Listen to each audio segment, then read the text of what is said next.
Well, hello and welcome to the show. Today in the podcast studio, I've got Mr. James Dean. Hello, hello. Buddy, welcome. James Dean introduced himself as a videographer because I do ask that question before I introduce people. I double-check the pronunciation of their surname because I cannot pronounce James's surname. So can you hook a brother up with that? Kiernander. Kiernander. Yeah, I spelt that one out at every phone call I've ever had. Every moment. Can't believe you haven't used that as your domain name, mate. Yeah. I can't fathom why you didn't use that. Well, at least it's not taken. Actually, I think it is taken. Is it? Yeah. Well, that's even more annoying. So, yes, James Dean is far easier and it evokes thoughts of a man in a Porsche that, you know, that works. I think that. And look, as I stare across the table at you, I feel like it's almost the same guy. Without already taking this straight off the rails, I had a friend down in Sydney that had a 550 Spider Porsche. So we went down there, we were hanging out with him, and we took a photo of it, me sitting in it.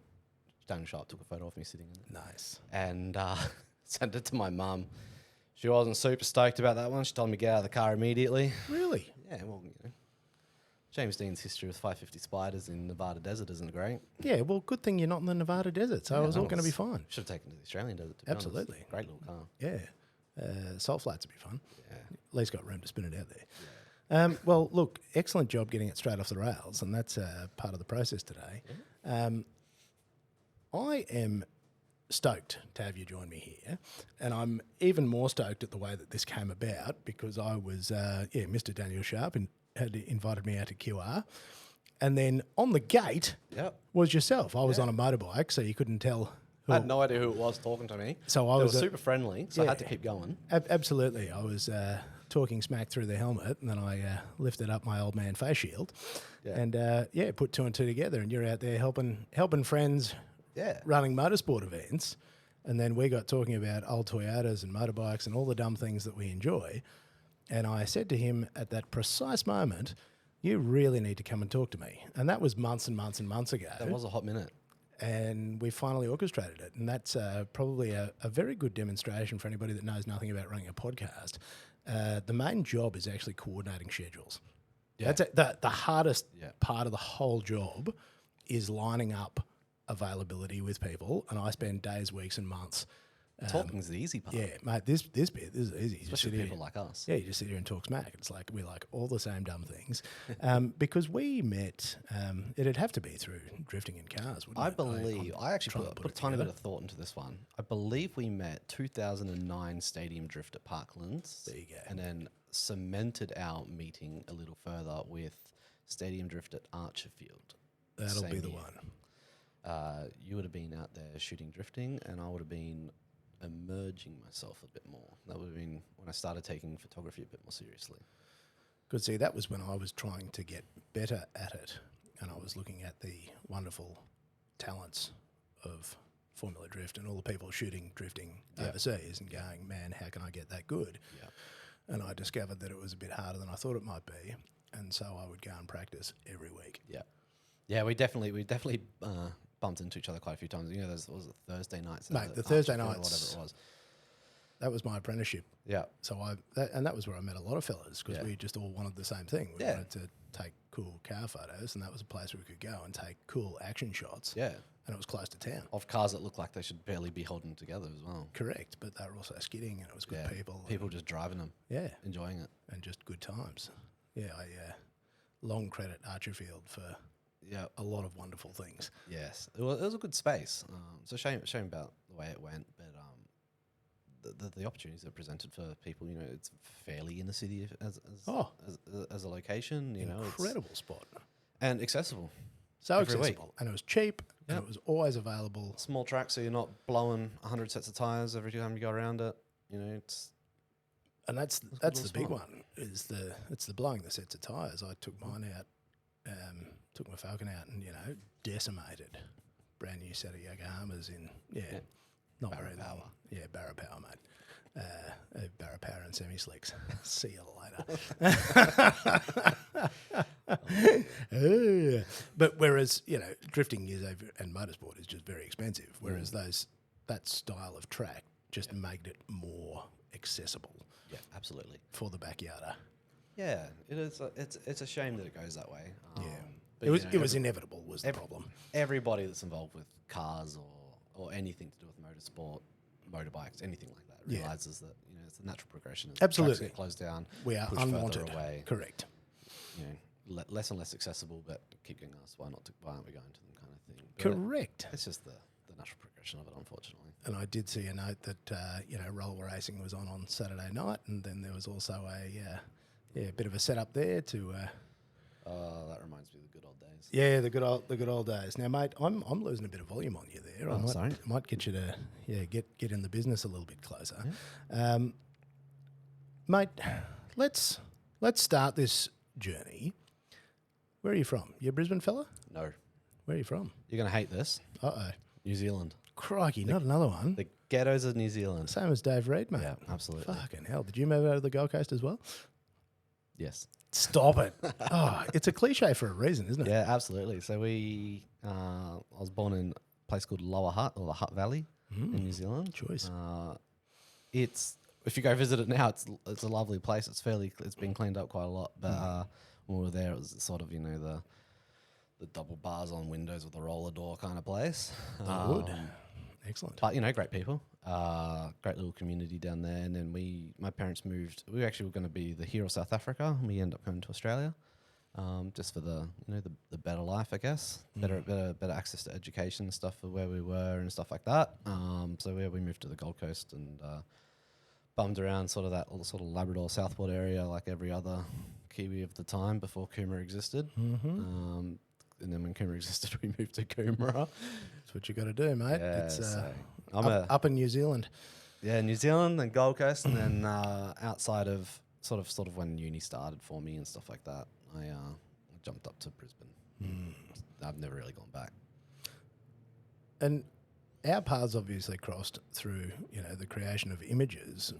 Was this something you always did? Was this something that always spoke to you? Was it cars? Was it photos? What came first? So cars as a whole, huge. I actually don't have an early memory that doesn't involve a car. It's the first memory I have. You sort of think back to what's the first thing I can remember, and it's hanging. Dad used to have a Wreckers, and the dream. He used to he'd pick me up after school. Would go back down to the Wreckers, and he'd have all the cars that needed the windscreens removed for me.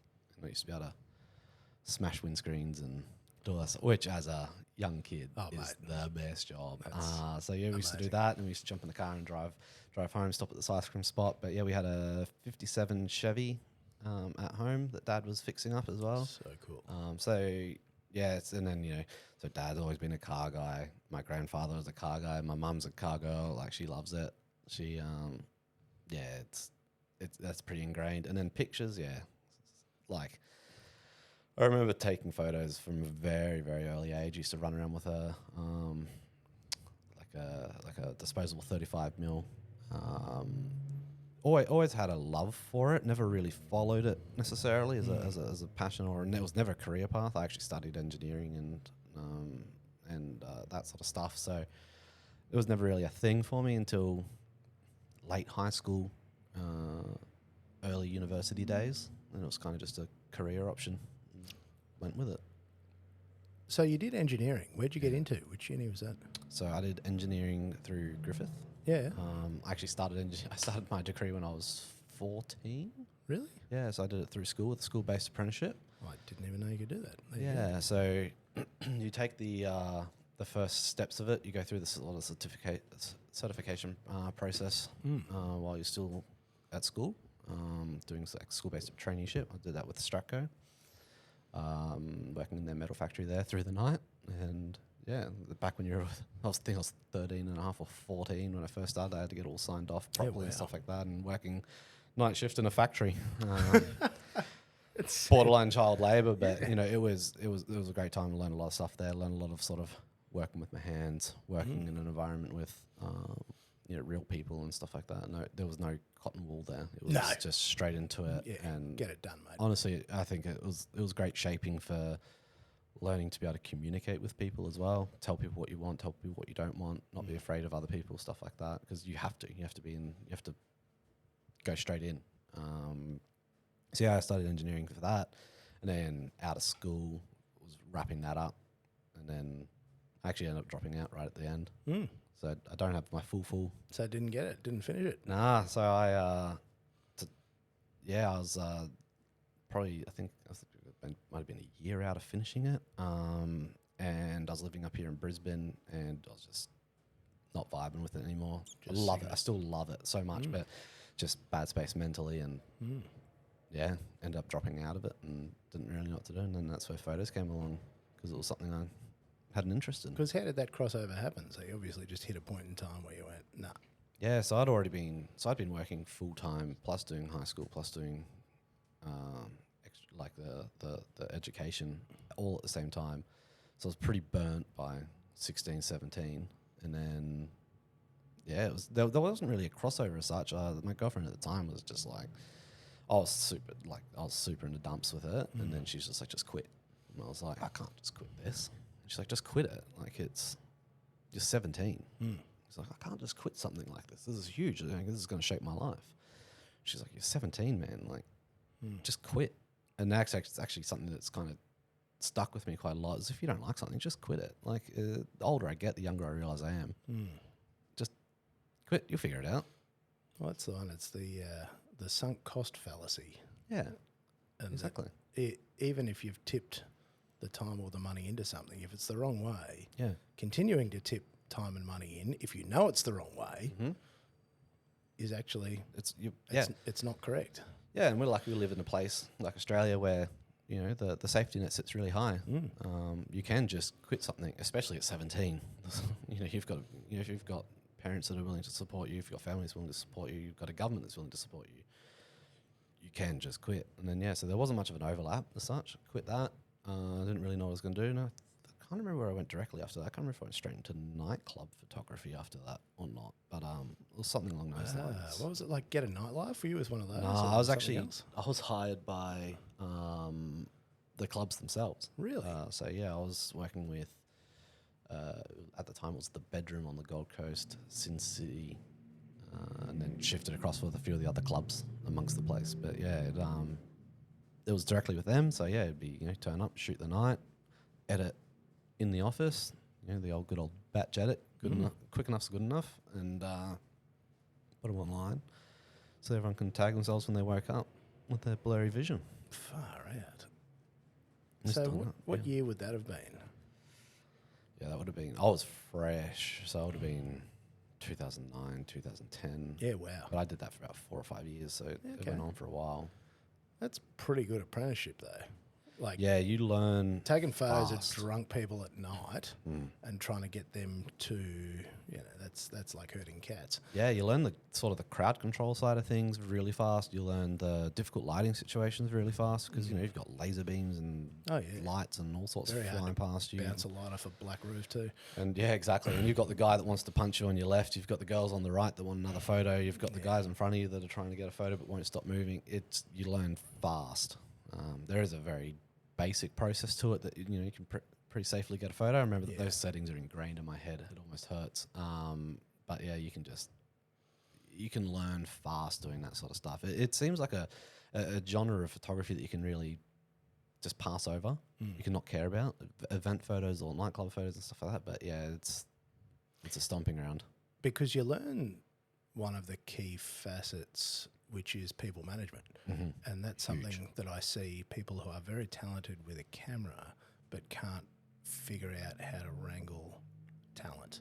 And they can't figure out how to control or make people do what they need to or what they want to achieve the end goal. Yeah, so depending on what you're shooting, half your job is getting the person into the photo. Correct. And then sometimes it's even the easy side of it is directing them on what to do. But yeah, it was definitely a quick way to learn. And you've got nightclub managers and stuff like that you're working with that are they just want the best straight away, straight off the bat, and there's no real excuse for it because you should be better. That's your job. That's what you're being paid for. And they don't have the time to deal with it, so they just want it to be the best immediately. Like I remember the first night I shot there, I shot maybe 10 frames. I'd never shot in a nightclub in my life. Shot maybe 10 frames.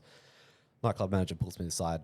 takes me upstairs, out in the daylight. We're looking, well, it's like nightlife, and we're looking through the photos on the back of the camera. He goes, nah, not good enough. Come on, back in there, kind of thing. It's just like, shit, okay, well, off 10 photos. I haven't even dialed in any settings at this time. At this time, I was shooting practice frames. But when you're walking around in the club, you're getting pulled left, right, and centre. You don't have a choice when you're shooting. You're shooting. You just gotta. Yeah, it only settles down towards the end of the night when people don't really realise that you even exist anymore. That's the joy of that job. That is a brutal. Do you remember what that paid? Yeah, it was about $23 per hour. Yeah. And I was working 4 hours shooting and then had about an hour and a half allocation for edit and upload. So, it wasn't great pay, but it bought me all my gear. Yeah. I had like the bare bones to get it started, and then it got me. I just saved it on save. What was the gear that you invested in? What was your first? First major body. Well, the first major body was a gift from my parents as a 7D, and then went to the 5D2s not too long after that, and then so I've stuck with the Canon for when I do with stills. So it's been Canon 5D2, 5D3, skipped the 4s, went to the R5s. Yeah, I like Canon. There's something. Yeah, and particularly for the people who came up through it. And interestingly, Dave and I talked about this, where Canon and Nikon were the only two choices. Yeah, well, back when I was started, it was Canon, Nikon. There was a slight little chit-chat about, I think it was Olympus still was pumping out some DSLRs, and Sony had their really average quality alphas. But no one really considers those Sonys as real Sonys. They weren't really on the market. So, yeah, it was pretty much just Canon or Nikon. And, I'm not straight on any brand. I'll try any camera. I think that every camera's got its right purpose and its right place for the job and stuff like that. You've got sport and contrasty, vibrant images out of Canons. You've got that, earthy, flatter fashion style out of a Nikon. You've got that ultra sharp out of a Sony. It's choose the right camera for a job. Actually, there's a photographer that I used to follow that didn't even own a camera, and he would just hire the right camera for the job every time. And kind of like that. It's a good but there's a part about but then, when you're working at the level I was working at, especially at that time, you don't have the budgets to be selling your client that, hey, actually, I need to hire this camera and it's going to be an extra couple of $1,000 for this job when you're making $300 off it. And I'll be honest, there's nothing worse than when you use somebody else's camera and then they've remapped a button and you go to push the button that should make the thing do the thing at the critical moment, and it doesn't because they've remapped it. Yeah. I'm thinking of you, Phil Scanlon. Who would change the record button to something else? Yeah, no, I do that. Oh, God. And you're pushing it and you're going, oh, God. Yeah. Like, we're going hot, but we can't. Yeah, no. Anybody know where the record button is? Yeah. The only cameras I haven't done that with is my current camera. But, yeah, it's just like, it's all ergonomics based. Yeah. So still gives me a heart failure. Yeah, that's all. I was shooting stills recently with another photographer's camera, and I couldn't get it to focus. And they've just completely disabled the focus on their camera, except for a back button focus, but it was not on the back button focus button. Of course. And it's that sort of stuff where that's actually probably the only reason that I couldn't use somebody else's or hire something else. Yeah, is it's the knowing precisely what it will do at what moment under pressure. Yeah. It'd be great if you could have all your settings on like an SD card and force and just settings across. Because you can do that with computers and stuff like that. And just map it across. Yeah, that'd be great if you could do that. But I guess people do almost always have their own camera. Totally. Unless you're looking at proper projects. Yeah, well, it's not really possible to become any good. Yeah, you've got to practice, right? Correct. Yeah. Without having your own. And so you got to put in those reps. Yeah. So that was, okay, so went down that path. Yeah. Shooting nightclubs. Yeah. Got some camera gear. Yeah. You obviously progressed out of nightclubs. How did that start? So nightclubs, for a long time, were just always happening in the background. So once I started progressing, obviously the love for cars. Used to take a photo of my car, friends' cars, on the little cruise nights you'd go on and stuff like that. And then motorsport, and I've actually met a lot of great people through the motorsport photography like yourself, and a lot of my close friends motorsport based or car based, so that kind of opened up those doors to the great friendships. So I was doing car stuff, really bent the truth to get into a wedding job. Then started doing weddings. So yeah, like for a long time there, I didn't really know what I was doing, so I was kind of doing everything. You know, when you you look on those like photography Instagrams now, when someone says, "Oh, I specialize in food photography, product photography, babies, maternity, weddings, portrait," and it just goes on, and you're like, none of this has. If this was a Venn diagram, it's all individual circles. Yes.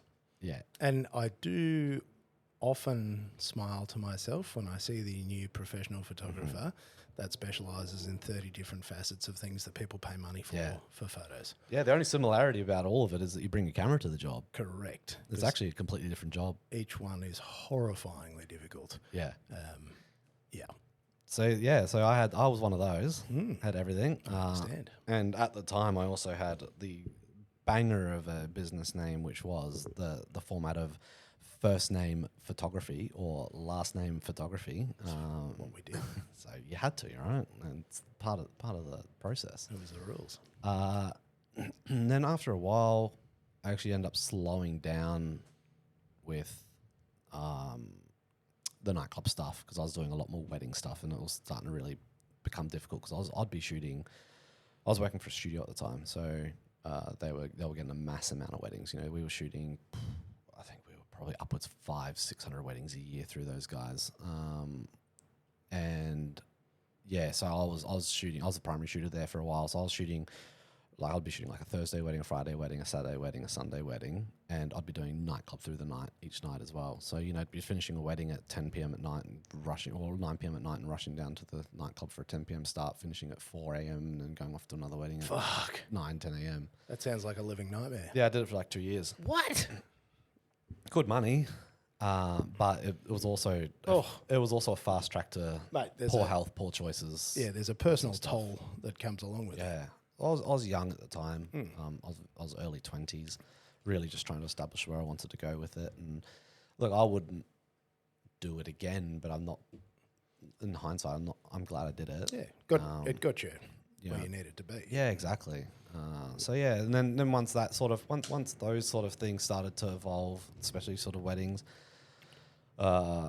and I was making a little bit off like sort of car stuff as well. So it's like I started really just pushing all the other stuff to the side. Like I left the nightclubs, stopped doing product photography and all that sort of stuff. I still get the odd call for the products and stuff like that, and I'll absolutely do it. But now it's mostly weddings and commercial stuff. Funnily enough, yeah. But you figure out the bits that you like because all of it is a hard job. Yeah, absolutely. It's what people don't acknowledge. For people that don't understand photography commercially, it's quite often it looks quite rock and roll and it looks really good and it looks really fun, but it's disgusting amounts of preparation, organisation, and then you'd know as much as I do, but the amount of people that come and go, "Oh, this has got to be the best job." Yeah, mate, it's like, look, it's a cracker of a job. That's why we still do it. Has some great days. Yeah, it's a bit rough. Yeah, broadly speaking. And it's the travel and the lack of sleep and the equipment and the many moving parts of battery and gear and then failure and then data and then backup and then post production and then data loss. Or just this week alone, I did five weddings in 7 days, and on the day that I had off was a drive out to central New South Wales. 7.5 hour drive each way, I think it was. So, you're driving out there, wedding, drive back, because I had a wedding the next day. And I've still got to do a full charge of gear. Shooting on Blackmagics means you're charging a lot. I've got a whole cupboard at home that's just filled with LPE6 chargers and V-Lock chargers. And then you got data dump. I'm shooting close to a terabyte a wedding. So, and the thing is no matter how fast you make data move, it's still not fast enough. I spent hideous amounts of time trying to maximise offload speeds. And even at their absolute maximum, it's still not fast. Yeah. I've just seen a product pop up yesterday that has dumb transfer speeds. But it also has a dumb price tag at something like $48,000 US. They always do. Yeah. But it was transferring something like a few gigs per second. But even then, that's like it's fast, but it's actually just faster have more cards. It is faster to have more cards, and then you just got to spend a day transferring everything and then backing it up. Because the fastest I could ever make it go, I think I could dump half a terabyte in like 18 minutes, I think. Yeah, sounds about which is about the fastest that I could go, as long as it went like throughput USB 3 to SSD, so that there were no moving parts, and that was the maximum. Yeah, that's what I do now. I do SSD to SSD, but I actually, without going too crazy on this chat, but I've got like splitters, so just splitters on splitters everywhere pretty much. I can plug absolutely everything into it, and then just using a program called Terracopy, you can prioritize which way you want to transfer, so that, because if it's drawing all at the same time, it goes super slow, but you can prioritize it, so overnight you can plug everything in, and then in the morning it'll come up with a little thing saying, yep, everything went through, and it verifies it for you. So. And that's the other one, and these are the things that, unless you really geek out on this stuff, is how important it is to like do a checksum and stuff and make sure like down to the byte. And like on big commercial jobs, same thing, I use a software product.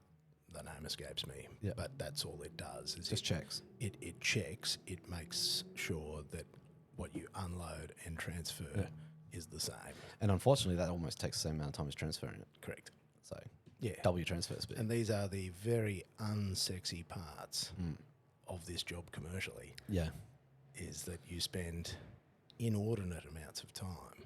While we're here on this odd one, you can see if you can answer a question for me. I've never figured out a better way for deep storage than tape. Have you figured out a good way to back up and store? So there's two ways. Tape's a big ticket, big initial investment, obviously. The other one is glacier storage, which is the cold storage from Amazon. Where they send you the rack. No, so you can actually, well, you can do it that way, but you can also transfer through them, but you got to do it through like command prompt, unfortunately. Yeah. There's no beautiful UI for that one. No. So that's super cheap storage. And you kind of dump it there, and then if you need it, you've got to request it, and then it's a few days. They put the drives in, kind of thing. It's called glacier storage from memory, but that's probably the only real two. I've been looking at doing a full tape storage myself, because I'm sitting at 80 or 90 terabyte at the moment of footage, and need to. I've actually got a job right now on one of my backup drives, because we're out. We're full. It's a constant problem. We're like, just go and buy another stack of drives. Like, and it gets expensive because you're buying 8 drives at a time or something like that. Each one's $500. Yeah, $4,000. Put it in a $4,000 case. It's $8,000. Yep, monstrous amount. And again, unsexy parts of this, because interesting. Do you actually charge people for ongoing storage?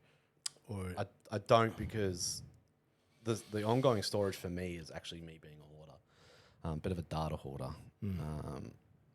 I for all my clients, I've always held on to the finished product for them, but as you can imagine, finished products don't actually end up being that big. It's not as severe as all the rules. You might get a 10, 15 gig file for them, but for the price of storage, whatever, we'll just eat that up. But it's me being a hoarder and keeping terabytes and terabytes of footage and photos. See, I keep all the raws. Yeah, I've got every raw from 2012 on. Yeah, I'm about the same. I've got everything I've ever shot from about 2012. Yeah. Actually, no, it'd be from before that, probably 2010. Yeah, thank God the files were smaller back then, right? Yeah, they were much smaller, and that's been the real problem, is like 2015, 2016. Yeah. I shot on Sony's for a while, so I was getting giant files and 40 megapixel data-filled files. They were disgusting to keep track of. It was actually part of my not wanting to upgrade my stills camera. Was I'm like, I don't need more data. Yep. I can still blow, like you could put, like I was still doing, you could do billboard on a 1DX2. Like it wasn't. You could do a billboard on something like 7 megapixels. Yeah, that's all the billboard needs because of the DPI of the billboard print. And I'm like, what else do I need more megapixels for when 9/10 of what I do now ends up on the internet? Yeah, exactly. Yeah, and if you're doing anything that needs crazy megapixels, just hire the damn camera. Absolutely. Right? Well, that's it. If I ever need anything silly, I mate of mine Tyler runs multiple medium format. Yeah, like 645s or something like that. Yeah, big boy stuff. Yeah, and like actually, I think they might be Fuji's. I can't even remember. I don't even pay that much attention. Fuji has some nice stuff. Yeah, like the 100 megapixel, like silly. I was actually looking at we were talking about that before the podcast. I was looking at getting one of those just for a travel camera. Just a little overkill. Always Mate, I wanted a Hasselblad when they started doing the digital backs. When you could put them on the old bodies, that's what I was all for. What was it? I think it was H2N or something from about there on. Yeah. There was something about those that really The spoke big to box me. style stills camera. Box thing. Yeah, so there's a period there where you could put the digital backs on the back of it. I think it was a Hasselblad 500 or something like that. And I think you still can. I think they figured out how to make it all reasonably interchangeable. All about that. And I looked at that and I went so far down that rabbit hole to the point where I was going to start buying the pieces. And then I looked at the money and I'm like, this is just the dumbest. Yeah, and like the camera might be 10 grand, which, in camera world's not that bad. It's about what you'd expect to pay for a half decent camera. Correct. But when you realise that that's just the mechanical side of the camera, not the back as well. No, the it's back's $40,000-$50,000. Correct. And then you need the lenses. Yeah. And I didn't own anything. Yeah. And it's not compatible with anything else that I do. Yeah, and you can't EF adapter those ones on. No. And I looked at it and I made an unusually sensible choice, which I rarely do, and said, this is a rabbit hole I need to leave alone. Yeah. Because usually I'm like, YOLO. I'm in. I'm making it happen. Yeah. Yeah, it's that sinking ship fallacy again. You've already invested your mind power into it. You might as well invest your money into it. Well, that's the problem, mate. That's an itch I am yet to scratch. Yeah. So I'll go down that rabbit hole at some point. Let's maybe look at a timeshare sort of solution. Yeah. Look, I think that there is I think there's definitely between commercial shooters that you know and trust, where I would not be upset with like a lending library. Of gear. Yeah. Well, like my gear. I'm real big on helping other photographers and all that sort of stuff. I don't care where you're at. If you've done more than me, done less than me, whatever, I don't care. I'm always there to help, and that goes for my gear as well. Like it's that case of gear is an open revolving door. If any of the boys need lenses or anything, they pop in. Sometimes I'll be on shoots and there'll be another photographer and they go, "Oh, cool, you've got the collection of L series or whatever." It's like, "Cool, try them." It's just a tool. Like it's. If it helps you be more creative, it helps you get that little warm fuzzy feeling inside when you get to use your 85mm for the first time, and now you're looking at a $3,500 loan so that you can get one. Like, I'm all for it.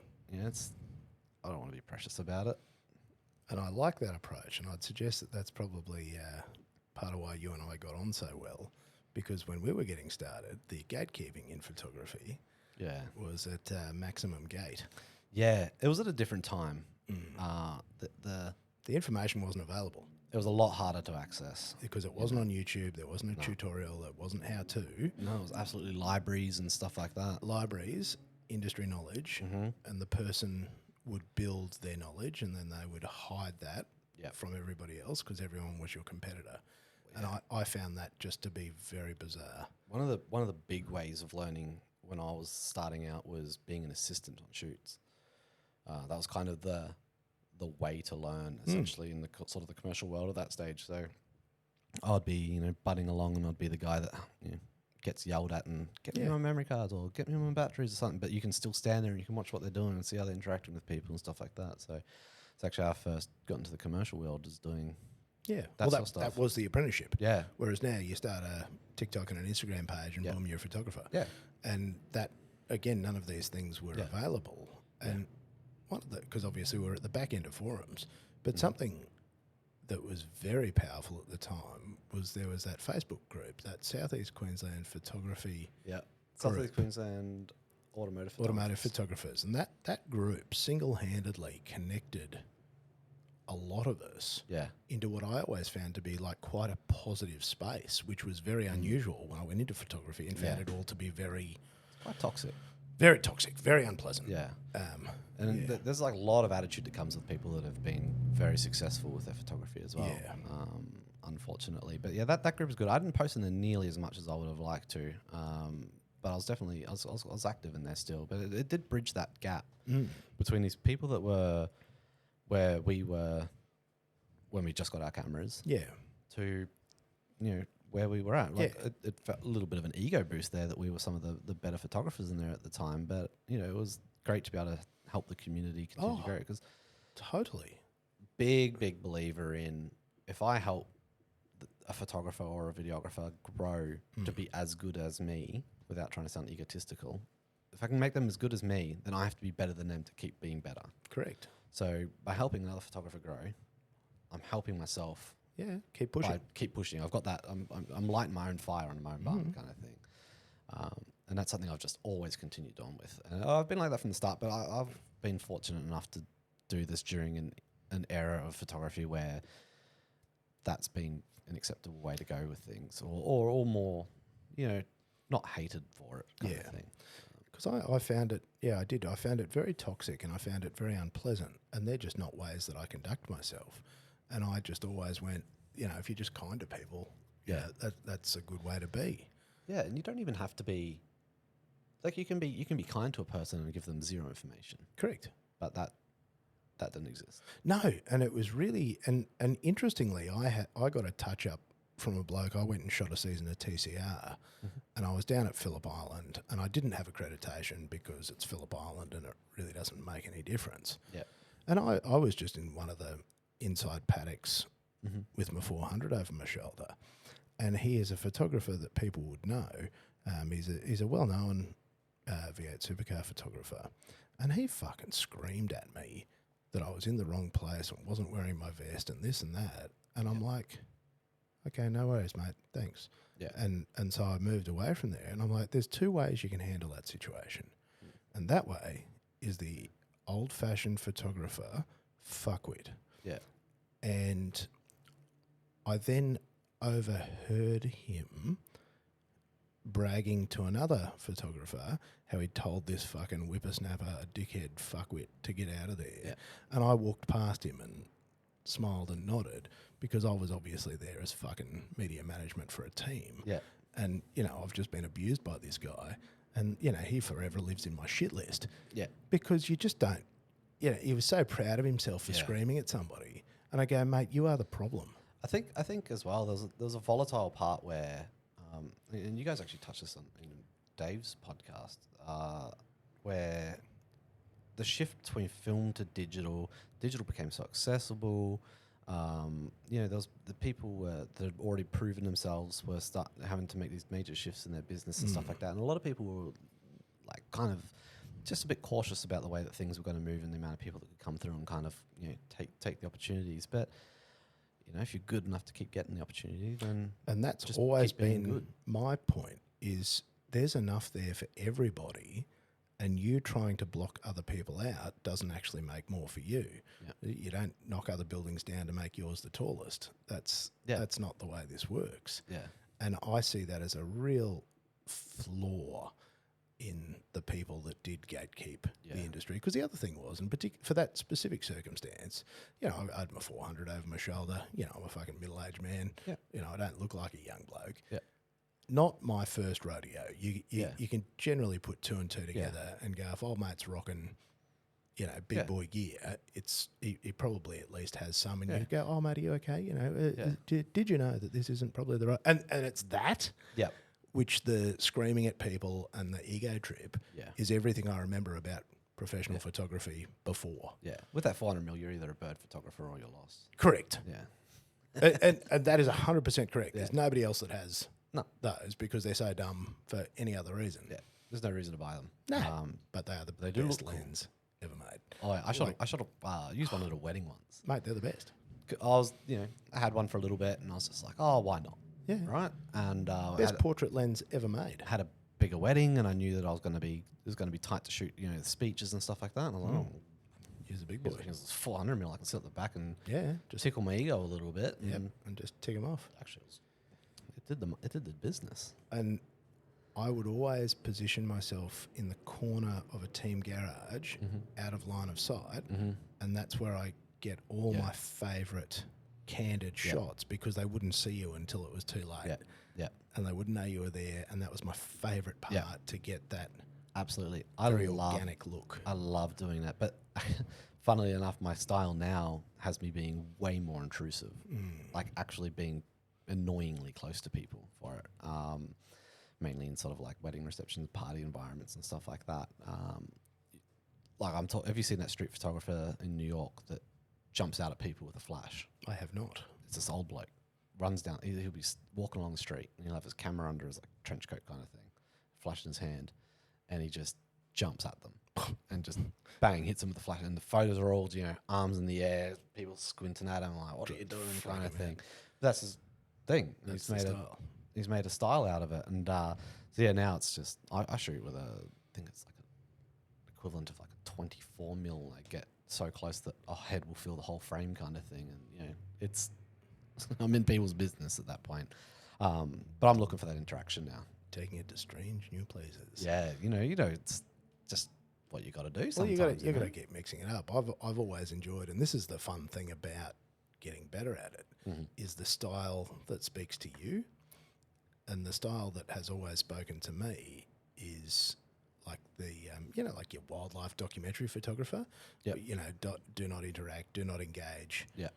You are purely there to capture what happens. Yeah. I've always really enjoyed that as a philosophy. I loved that as well. And one of the main reasons I moved away from that style is I found myself getting the backs of people a lot, especially in sort of tighter environments and stuff like that.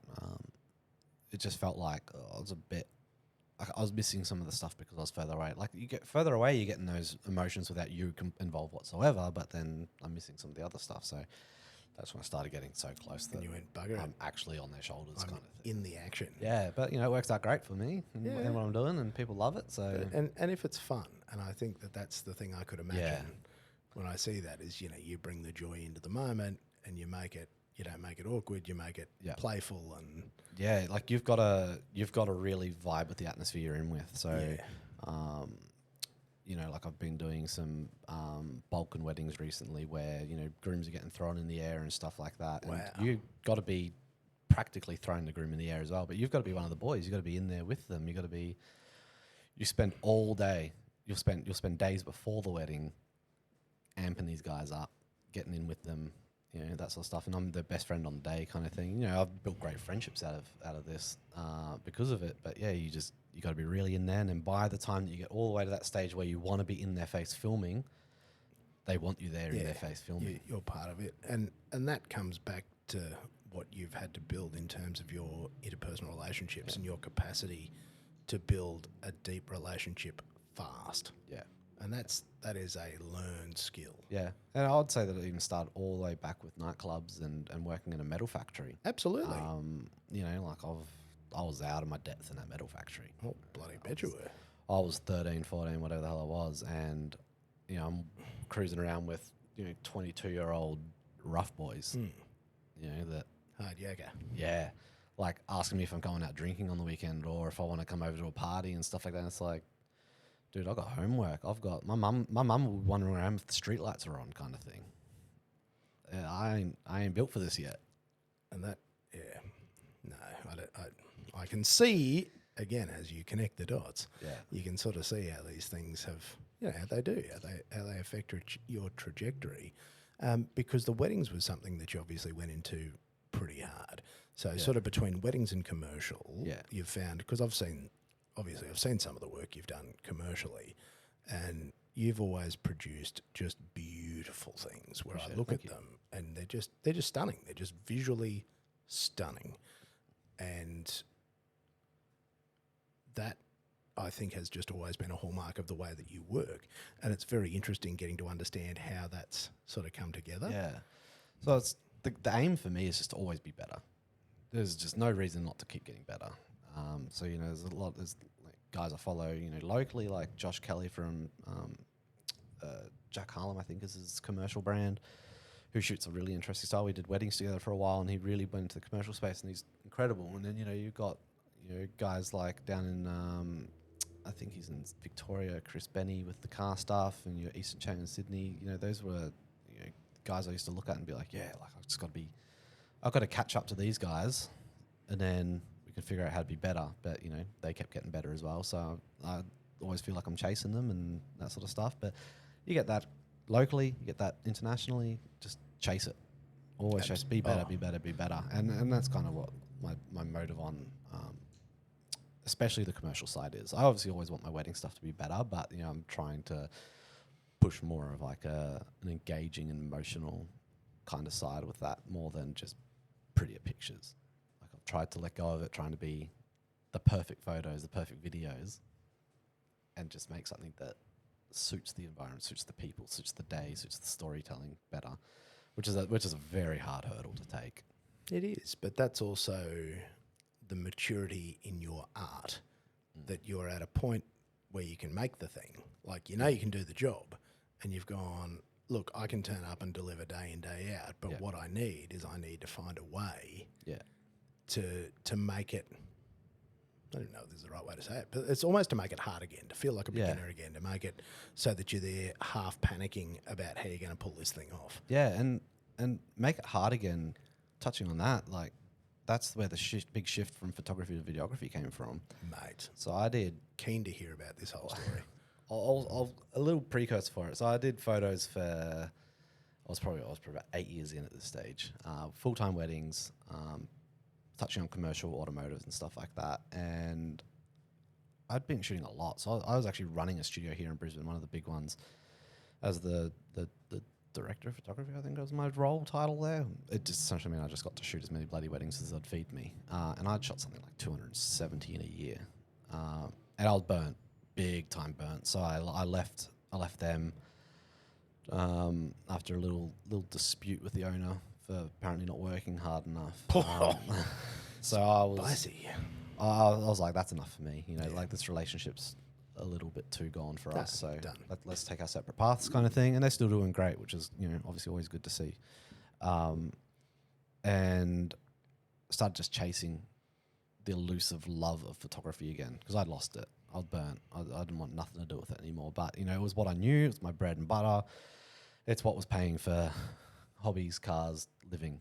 That's, you know, the important stuff. And so I was chasing it. And that's when I started doing a lot of, like, editorial stuff, a lot of stuff with just models for fun, doing a bit more of creative stuff with cars, all that sort of stuff. And, you know, just doing my own brand weddings. So I was getting to choose how often I was shooting. And I'd taken it down to about 20, 30 a year at that stage, which, you know, some wedding photographers would go, holy moly, that's enough right there, kind of thing. But my goal was to be, you know, sort of in the 40, 50 range, but loving every single one of them. And I'm there now, which is great. But yeah, so that love photography just never really came back. It felt like it was almost there sometimes, you know, the carrot in front kind of thing. You know, you're reaching it, but it's always just out of reach. And then I started to shift to video, and because video and photo arguably are the same job, but they are actually completely different. Yes. So, you know, you can put yourself in the same environments and stuff like that. So you can be very comfortable with the environment. And that's where wedding videos came from, because I was very comfortable with my environment. I could tell what's about to happen. I could, you know, knew how to build the relationships I needed to. I knew what was happening in 5 seconds time and everything like that. And that's where, the video popped off for me, because I was way out of my comfort zone. Because now it's not just take the photo, because you can miss a moment with photography and then take it 10 seconds later and still have the same moment. Whereas video, you need 10 seconds before, 10 seconds during, 10 seconds after, kind of thing. But you also need that from potentially 3 angles, and you also need that with audio. And you can't just light it with a flash. You've got to have the right, you know. So it put me way out of my comfort zone in terms of technical knowledge. And technical knowledge is another thing that's just huge for me. It's that, you know, studied engineering. I actually studied photography as well. Completed that one just for shits and giggles, pretty much. But technical knowledge is huge for me. And then not having all of the knowledge for video really made me push. And now, that started in 2018. And then that push, I've really fallen in love with, and I describe it as, photos is moment capturing and video is the storytelling. Because, you know, like, you can get a photo of, you know, significant person standing up there doing a speech at your wedding, but it's just a photo. Whereas I can capture the audio of it. I can capture and then use that as a part of a storytelling part of it and stuff like that. And I've fallen in love with the storytelling part of it, and it's tough to. I don't think I'll ever get past that, because I like creative writing and stuff like that as well. Even though, you know, not great at it, but I enjoy it. And that's just become a huge part of it. And yeah, that's where other things have come out of it. You know, like I think you and Daniel Sharp may have touched on it, but we started doing Collections Unveiled as a passion project because once again, storytelling. That was only I was only a year into doing videos at that stage when we started that. You know, yeah, deeply obsessed with the storytelling side of it, deeply. And that's a lovely place, I think, to be obsessed. Because if you love that process of getting that story down, but you also have the insane thirst for technical understanding, is that they're the best people that I find is the ones that you just like wig out talking about gear and specs and you just do that for fun and you can't help it. Because like and like I love gear. I get sucked into that just as much as every other photographer does, but it means so little now to me. Like it's like I love it still, but it just means so little because it's like whatever. I don't care if you shoot with a Canon. I don't care if you shoot with a Nikon, Sony. I don't care if you've got the cool lens because just get in there and get it done, kind of thing. Like you'll usually have the right gear to get it done, but it's never the perfect gear for it. And just who cares? Go in there. Like it's what you've got. Figure it out. Seen cool videos done on iPhones. It's just get in there, do it. Enjoy it. And use the thing and make the best of what you've got. Yeah. Now, that video story, how did you start shooting? What were you shooting on and with? What did I shoot with? Because of the commercial work I was doing and for some reason, desperate need for megapixels, I was pretty sure I was shooting on an A7R2 Sony at that stage. So the 40, 50-ish megapixel, wildly sharp, always slightly green skin toned camera. Terrible. Mate, Sony colour, I can always tell it. Oh, instantly. Like whenever I look, I'm like, Sony. I could get a glance at it and be absolutely Sony. Shot on Sony. Straight away. Terrible. That's why I have a color correction card with me at all the time. Which its own frustration. But so I shot on a Sony A7R2, which is the photo camera, not the video camera. No, because it was the A7S. The S was and then now the A9, I think. Because that was where the whole thing went wild. That camera single-handedly, like, threw Sony to the front of the class.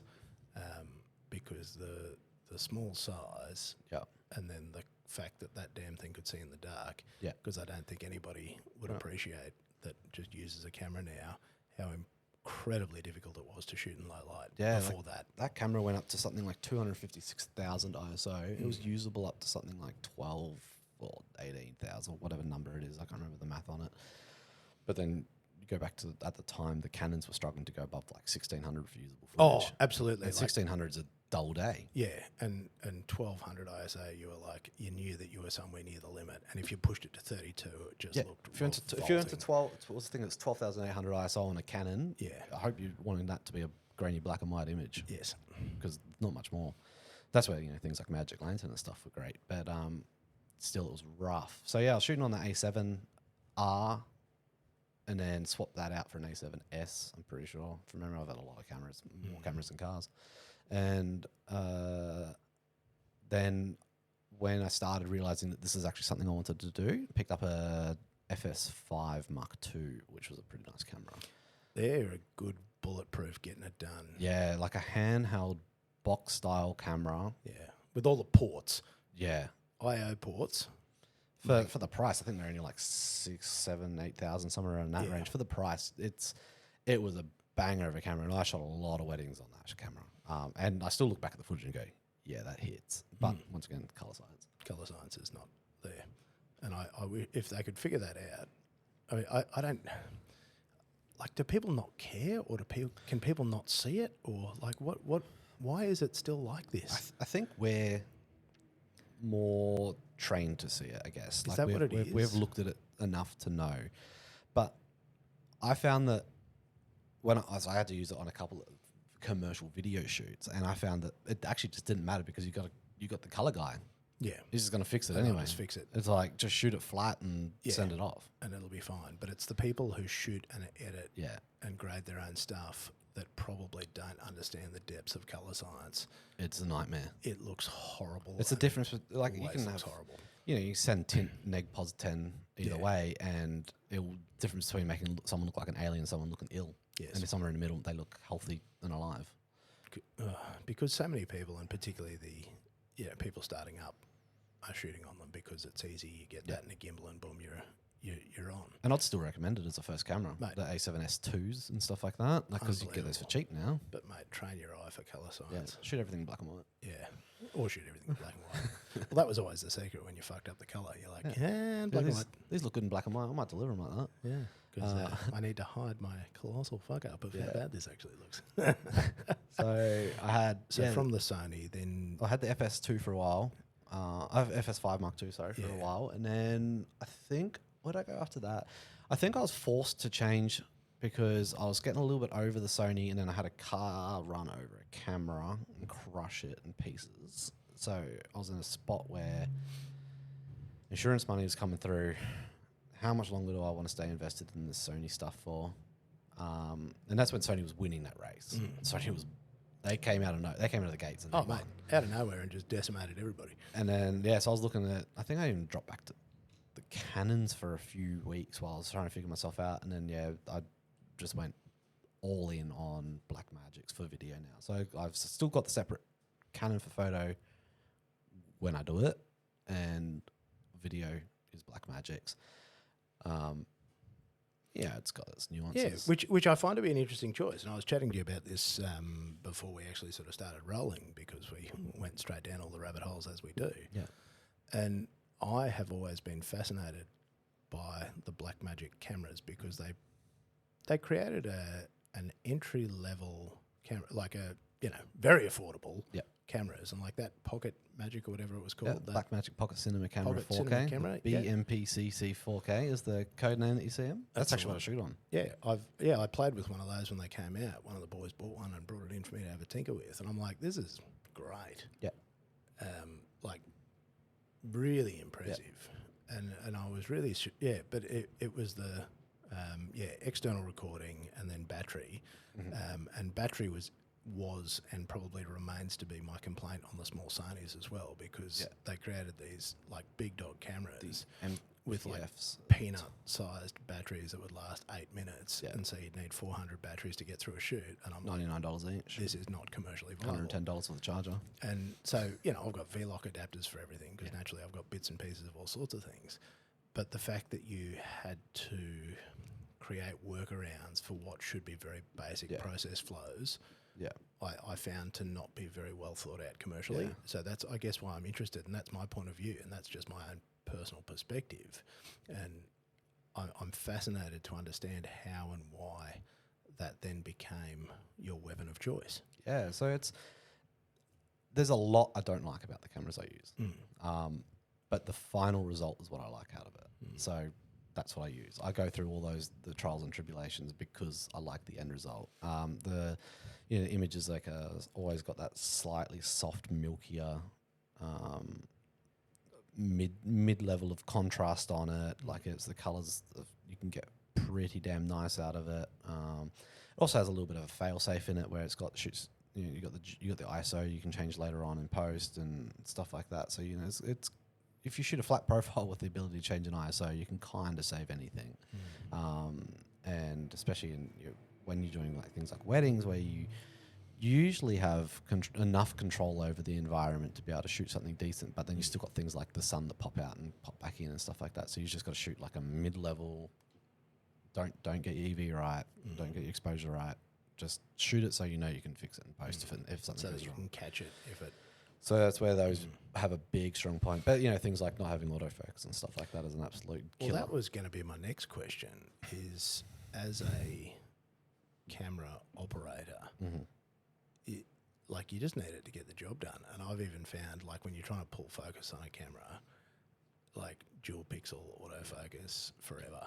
Yeah. And I nearly fell over when I saw Red they're building autofocus into the new Komodo, and I went, mate, the world has officially changed. I would be shooting every wedding on Reds if they didn't have the loudest fans that have ever existed. Mate, jet engine exhausts. I shot one a long time ago, and it was the wrong venue for for it, but it was a very quiet little church, maybe 20 guests inside of it, and all you hear is just like one in the background going off, and I was like, there is actually a setting to make them go quieter, but you got to go pretty. You got to know your structures backwards. They get quite hot after 30, 40 minutes of recording, though. They do. Yeah. Yeah, and depending on which body that was, they're probably a bit better. Yeah, it was a Lucy. Was it a Lucy? Is the name of it? I can't remember. It was a very early gen. Yeah, it was back when they barely shot 4K. Oh, so it was probably an Epic. Epic, that's it. Yeah, yeah. No, that did sound like jet engines. Yeah. So I'd love to shoot. Yeah, obviously, but that's an enormous investment, and that's one of the good things about the Black Magics is I can really treat them rough, not care too much about it. There's our Ipswich Trade ambulance. I'll have to suggest that you take a look at the new Komodo things, because they're also doing onboard ND. Like they're all the things that made them a terrible documentary camera by not having those things. Yeah. They've finally gone, fuck it, whatever. We'll just put it in, give the people what they want. Thank you. Give us the price tag we want too, unfortunately. They're disgustingly cheap now. Are they? A Komodo, mate, you see them hitting the market all the time now. I'll probably be wrong because I'm not as up to date on it as I could be. But I've seen stuff changing hands for like $9,000. Like you're setting yourself up into the teens. It's not what it was. Yeah, okay. Like, when I bought mine, it was $50,000. Yeah. And like, that's not the game anymore. No, there's still all the big, like, there's the Raptor, Vista Vision. There's still the big ones that are still silly money. 8K crazy ones and stuff like that. But it's cheap now. Bring your mags if you're shooting those, though. Yeah, comparatively cheap. But then they've also now got, there's a bloke out of the UK, Kipatai, he was making 2 terabyte. Cards, so they actually gave him third-party preference, but now they just run CS, mate. So in the Komodos, just put a couple of big boy CFs. Punch through CFs. If I remember correctly, somebody could fact check me, and I could be horribly wrong. But they've gotten rid of all the proprietary stuff. Yeah, nice. They actually had a pretty bad run when somebody deconstructed the fact that the $2,000 red mags were just an SSD with something mapped in it to make it not work any other way. When somebody deconstructed them. And they're like, the internal value of this is about $250, and we pay $2,000. Yeah, it was. That was not a good. Stuff. That was not a good PR. Moment. Yeah, because I did see for a while there are a lot of people switching back to Alexias and stuff like that. Yeah. Which is still obviously. And the RA stuff is still prohibitively expensive. Yeah. You know, you're still big.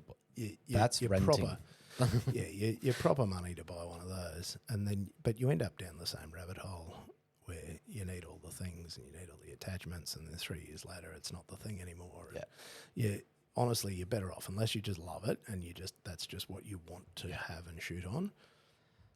You just rent for the job. Rent it, and that's one of the great things about Canons and stuff like that, is where they lived with the FD mount for a long time, then they went to the EF and have lived on that for probably 10, 15 years or something. Someone can check that one, but now you've got the RF, which is opening up a whole new world. But to bounce back onto the Black Magics, like you have to rig it up. You have to be running external recorders. You have to be running external batteries, everything like that. The focus is the pain in my butt, but I can shoot on I've got a 0.95 lens, 17mm 0.95 lens, so I can shoot in pitch black with that thing. I can do that. Get the image I want from it, and they're fairly cheap. I think each rig is costing me about $4,000, I think, or $5,000 to build at the moment, which in camera world is actually affordable. Comically like cheap. That's nothing. You're willing to destroy them for that, and I practically do. It's just a tool at the end of the day. I wouldn't mind looking at I've been looking at those R5Cs and stuff like that. Like I would love to go back to something with autofocus. The dream. Hunting small red peak lines on the back of a screen getting pumped by the sun in the middle of Australia is the worst. It was kind of a turning point for me a little while back, where I was just like, this ain't it. Mate, and again, you look at what people shoot docos on, and people that shoot Netflix docos and stuff, and like C300s, there's a reason that those are out in the field getting pumped. Yeah. Well, you look at the whole C series, like 100, 200, 300. You look at those on the spec sheet and you compare it to A7 S3s or A9s or whatever the hell it is at the moment, and you're like, why the hell would you? And then you start using one and you're like, all right, well, it's a box body style camera. It's much more ergonomic. It's got all the buttons everywhere I need it. I can plug stuff into it. Oh, and I can throw it down a flight of stairs and it makes no difference to it. Like there's, I guess once you get past that entry level of photo and video where the camera is this enormous investment that you just have to baby and take care of because it's going to be absolutely everything. And you get to this next stage where it's actually just a tool. Correct. Just once you get thrash past, it. Correct. Absolutely thrash it and get your money's worth out of it. I've got a 5D2 at home that I can still use if I need to, where every single button can fall off it. That's amazing. Not a single door that opens doesn't fall off. Has no rubber left on it. The Terrific. Canon part has been so scratched that it no longer is indented where it says Canon. Still love it. Actually, that camera has, we checked it a couple of years ago, actually has 1 million clicks on it. That's amazing. Rated for what, 200,000 or something like Oh, that, yeah. that camera? But yeah, it's actually got 1 million. The 5D2 was the official game changer. Yeah, because 5D1 was good but sucked. Yeah, but 5D2, 5D2 was the business. Well, they shot. You know, it's when they started using DSLRs for shooting big commercial jobs as well. Like you've got some stuff from I think it was House that ended up shooting some of it on 5D. too, and you're there going, whoa. Yeah, like this is TV level Yeah, stuff. the thing that we have, and you're like, I've got one of these. Yeah. I can make it do this. It's a shame I'm trash behind it. Yeah. Yeah, it's and it is the problem with that shift to video for people that do it or that are at build a life in stills and then go, oh, I should try this. The additional variables and then the additional equipment that is required to do the base level job Yeah. So is astonishing. When that thought first crossed my mind of switching photo to video, I was like, sweet, because I've got gear, I've got stuff, I've got knowledge. Easy. How hard can it be? So then starting to go down it, you realize that actually I need 3 of these, I need 4 of these, I need 1 of these, but I have none of them, so I need a bunch of it. And you're just like, holy moly. So like a photo kit, my old photo kit cost me like 20, 30 grand or something like that. That was my runabout kit. Got it done. My cheap, affordable version in video is probably cost me upwards 60. You know, and that's I would argue that the cameras aren't as good as the cameras in my runaround kit. You know, it's just, but you know, once you add recorders and externals and V-lock batteries, just to charge the damn things. Yep, you can have bulk chargers. I've got big brick chargers, then I've got little plug-in ones so that I can For people playing along at home, a basic cheap entry-level V-lock battery, a 99 watt-hour one, which is the maximum you can fly with, you're looking $500 to $1,000, $500 to $1,000 for a decent one. If you get one for under 500, you've done well. Yeah, you get, or it's secondhand. Yeah. And then to charge it is another $500. Yes. And then that only charges 2 at a time. Yes. So if you've got 4, you need 2. Yeah. Or there's the special brick chargers where you can do 2 each side. 2 each side, yeah. But god damn, V-locks were a proper shock. But it works all day. Mate, works all day. Keeps black magic on all day. Mate. And that thing goes through 20 LP6s if I don't. It was the first thing when I first moved into Red. I was like, oh, look how massive these batteries are. Fuck, they'll go forever. And put a 98 watt hour on the back and you get 45 minutes. Yeah. Yeah. And I'm like, you fucking what? Yeah. what does a normal battery get? Like, what the fuck? And I ended up buying, I had a look at what the TV camera people use, and they use these monster things. And so I've got like a 320. Oh, yeah, big boy one. Put that on, and mate, I can run it for 4 hours. Yeah.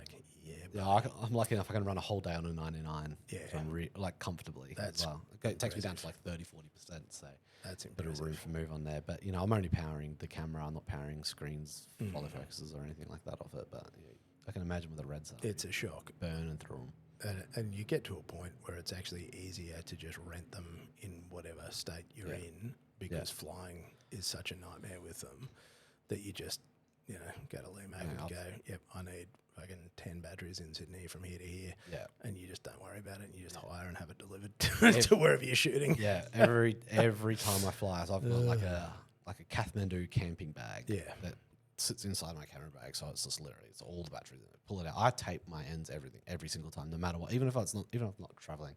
It's just, it's my way of telling charged, not charged. And every single time I fly, I go up to the thing. You know, you're doing the usual dance, take off your belt and all that sort of stuff. But I'll always take this bag out every single damn time. It's, hey, can you put that bag back in? Don't need anything to be taken out of this, all that sort of stuff. You know, like, I'm gonna have to take this out. Like, you try and plead with them that I'm gonna have to take this out. No, leave it in. It's all fine. Goes through. Hey, can you take this out? And it's like, yeah, cool. I'll take it out. You take it out, and then they just go, what the hell are you traveling with this for? Got enough bloody batteries in here to power the plane. The camera v security dance is one I'm happy to never do ever again. Well, now I have a Pelican case that fits my camera bag kit. Fit like fully done. Just put it inside of a Pelican case and just send it under. And then just take, I usually take one body on with me. I take enough to survive on a job. Correct. On the plane with me. Is the secret. Or know that somebody on the other, if I put a whole lot under, I know that somebody on the other end's got gear that I could use. But I literally put my whole bag now into a Pelican case and just send it under. Well, that's where you have to get to, unfortunately. Yeah, because you can't. Yeah, particularly when it's video. Then when they go to weigh it. Yeah, and you do that dance every single time. The musician's allowance on Virgin is what saved me. Yeah, I'm almost always Virgin. Because and then you can go to the oversized counter. Yeah, and you put 100 kilos of Pelican cases. In there, and they don't think you're weird. Because I remember times when you go over I remember flying with I think it was like Jetstar or somebody like that, and you're like, you got your whole kit in your handheld. You're trying to cruise through like you're a fucking Mr. Strongman. This way is like 1 kilo. Yeah, it's like, oh yeah, I can just drop this on the ground while I do my vouchers. Yeah, I can just do this while I'm over here doing this. Yeah, no dramas. You go pick it up and you're like, oh, look at that. Whew, nothing in it. It's so light. Nothing in this 30 kilo backpack that I'm dragging around. Yeah, that's mate. The never-ending dance. Yeah. Now, you've gone down this path. You've found your new art. And that's sustaining you going forward. You've found a place that you think you're happy. Yeah, well, kind of. For the moment. Probably where I'm at right now is trying to find the best balance for my life. So I know how I've done the work hard part. We live fairly comfortably. Obviously, still got to work, but things are good. Get to drive nice cars, live in a nice house, stuff like that. And that's all great, but there needs to be a balance. And my partner, Nira, has been instrumental to this. She's helped me a lot with it, so that's where it's, spending time with the family on the weekends or, just being more involved and being just available or just even taking time for yourself and stuff like that. Because, it's gone from working 60 hours over a weekend to not that. But yeah, no, video's been able to help with that as well because I'm like set myself on not falling out of love with it. Like it's don't burn yourself out and stuff like that, which means that we're turning away jobs, which means that you can leave a whole month available to go on a holiday or something like that. So that's the chase at the moment, and that's where things like the car come into play. That's a little segue for you. Mate, I was looking forward to that segue because I was interested because it's your birthday today. Yeah. And are we able to share the ripe old age? We are 32 today. 32. Now, this bloke thinks he's aiming old. for 33 next. And I giggle in middle age. I don't know. I feel like the older I get, the younger I realise I am. And that does seem to happen because the other magical thing I've found is once you figure out that nobody knows what they're doing and you've racked up a few wins behind you, you sort of look around and you go, there's actually not really anything to prove. Yeah, and you realise that, like, I still feel like a teenager. But then you realise that everybody still feels like they haven't actually grown up and they're waiting for that growing up part to come, but it never comes. So...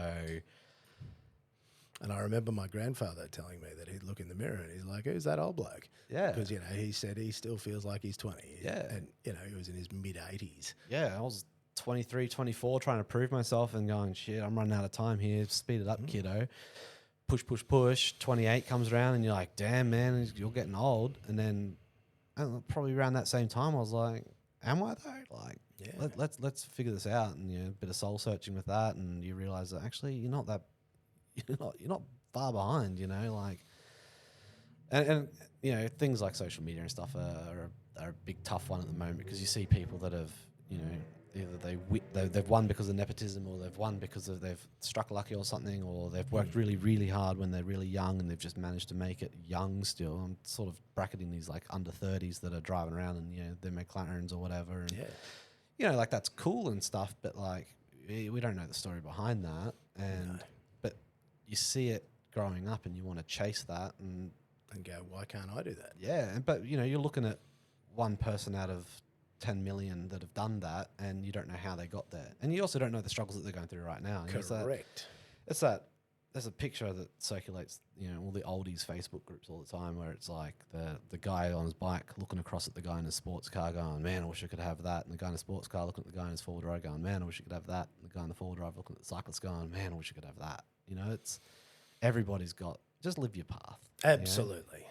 Do things that make you happy. Yeah. And your direct circle of influence, your family, your friends, do good for you and do good for them. Yeah. And fuck, everything else is pretty easy. Absolutely. And that's a big thing. That's where the car came into it. Because, you know, I was having fun cars, to use air quotes on that one. Previously, you know, like I had the police wrap Polo and stuff like that used to get me in plenty of trouble. And then bought the Porsche, and that was great. You know, it's a fun car to drive around in and stuff like that. But I just wanted something cool and old again, something fun, real fun. And then that's when the surf came back into it. So, and that's the best part, because you've had a few good things. You've had, because I think you had a Macan or something as well. Yeah, so we've got the Macan. Yeah. To start the car journey started with a 1965 Morris Mini. Yeah, buddy. Went on to a 1971 Mini, so with the square front one. What happened after that? We went to a CE Lancer, which is the car that got away for me. That's the car that when we have a shed, is the car that I'll rebuild. Because that car, a lot of work went into that car. It was during the car when that particular model car was plagued with the Droid body kits and the Evo body kits and all that sort of stuff. So we had a 2-door, we did the 4-door front on it, and it got written off the day it got painted. It got rear-ended on the M1 and pushed into another car. So I don't have a single photo of that car done. And we were going to do a full floor pan swap out for an Evo with a Evo 4 running gear in it. So it was going to be a full proper swap. And so yeah, it's the car that got away. And then what happened after that one? That was went to just sort of, that's why I started going for the Europeans. I think I went to the Volkswagen Caddy and the Bora, the Jetta, you know, motor swaps and all that sort of rubbish in it. And then to the Polo, I think it was after that, with that's the one that, you know, bag, police wrap, stuff like that. I got pulled up pulling out of the place that wrapped the car. Good. That was brilliant. That's a fine line of law right there. Luckily, my sister's a lawyer and she helped me out a lot with that one, in terms of what I can and can't do, and how vague I need to be when being questioned. Right. Very fine line. The saving grace of that is that the predominant spoken language in the country we are isn't what the word police was written in. Right. It was the fine margin we're working with there. Yeah, and then we got rid of the Polo, you know, a few Golfs in there somewhere, and then it's the Porsche, and then the Surf. But we had Surf when I was a kid as well. Dad had one. My childhood best friend had one. It's kind of where the nostalgia is for me with that one now. And this is a special place to get to, is when you've actually owned a few nice cars, because that's the thing. And like they're a wonderful car. Yeah, brilliant car. They're really nice. I'm actually shocked at how good a 4-drive that Porsche makes. And yeah, I'm a full-blown convert.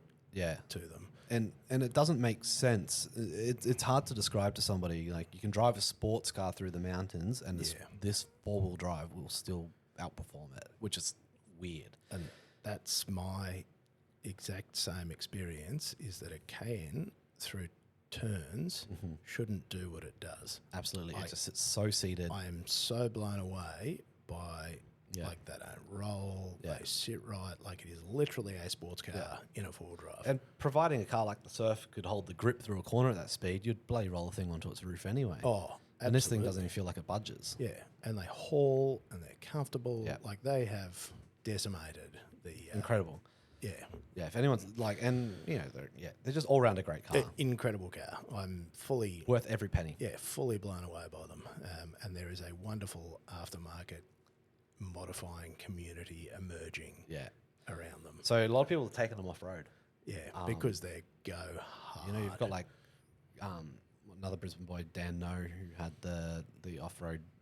Like the Porsche built off-road version. He'd done some extra stuff to it and stuff like that. I decided to take mine off-road once. I think I got about 16 error codes in about 10 seconds on it. Like I have to drive around with the VAGCOM unit to wipe it as I was going. But yeah, if you know what you're doing and you got it set up for it, that would be a fun off-road car too. Proper. But yes, totally distracted. Far more important is, again, once you've owned a nice car, you go, look, this is great, but they're a pain in the ass for other reasons. Yep. And the nostalgic classic will inevitably bring you significantly more joy. Yeah. And I think one of the favourite things I've had about this car at the moment, I've only had it, it's probably a year, 2 years or something like that. I can't remember how long I've even had the thing. My favourite thing about it is when something breaks, you just follow it down the path of things that would break on its way there. So, you know, like I had an issue with the transfer case, and it was like, all right, well, the gear lever's still there, so no, it's not that. Let's go down. And you follow it. Oh, look, there's the knuckle. Oh, yeah, that's sweet. That's all good. It's greased up. Oh, no, look, there's a little nick out of that. Oh, yep, cool, that lets it go loose. That's why it's fallen out. That's why it's things like this. And you just chase it. And that's actually, to go back all the way to my first car, the 1965 Mini, it's one of my favourite memories with my grandfather while he was still with us. And we started the car up. It was the 998, so the little old air-cooled thing that would, great little engine. We were in the garage, and he was a mechanic back in New Zealand, and he was one of the first mechanics to be working on them and stuff like that. Like he was glory days when these things were coming out, kind of thing. And he comes into the garage, and so he didn't really want a whole lot to do with us, my dad and I, restoring this car at this stage. But he was inside having lunch with Mum, comes out because the car is on, and just goes, nah, open the bonnet. And we're like, all right, cool. He opens up the bonnet and he just puts his hand in a running motor, just in there. He's just moving around. He's like playing with stuff. He's like, screwdriver, mate. And I was like, yeah, cool. Go grab him a screwdriver. Tinkers around for a little bit more. And he goes, rev it. And he just revs it a little bit. And he goes, hands back in. Like I'm talking running motor, like fans and belts and chaos ensuing, obviously. And then out of nowhere, he just plays with something, and that motor never had sounded like that before. And I was like, holy moly. Like, that's incredible. How have you done it? It's just, the knowledge, obviously, that he's out of the cars, but just the mechanical design of a car. This thing doesn't work because, well, it doesn't work. It's not things like with the Porsche, for example, go into limp mode if this happens or this happens or this, and there's 1,000 possibilities. Whereas this car, it's like, oh, I can't get it into 4 high. Why? Because 4 high doesn't work. It's no... And this is the magic of old cars, is that binary nature. It's on or it's off. Yeah. And there's no... Whereas, like in anything new, anything that's got an OBD port, anything that's got electronics is a nightmare. Yeah. And because, they ping at you when the light doesn't work, they ping at you when the charge drops, they ping at you when, a billion things can be there, and you have to stand there and troubleshoot in 50 directions. Yes. And you see things like going out onto the islands for driving and stuff like that. You see these guys turn up in these brand new cars, which are all magnificent. They're great cars, but they've got to go through these giant sequences to do things. It's like, one of the boys has to turn off his traction control, has to put it on this particular mode, has to do this and do that. It's like, man, this is a car designed to do this, and you have to go through those hoops. Like, mate, nice. The worst part about mine is I've got to get out and lock the hubs. Yeah. I've got auto locking up. I've got to get rid of those things. Yeah, I don't know. Old school, mate. I have to stand there and go 2 front ones, and then you just, mate, into 4 drive, and then... I need to swap mine out. That car is...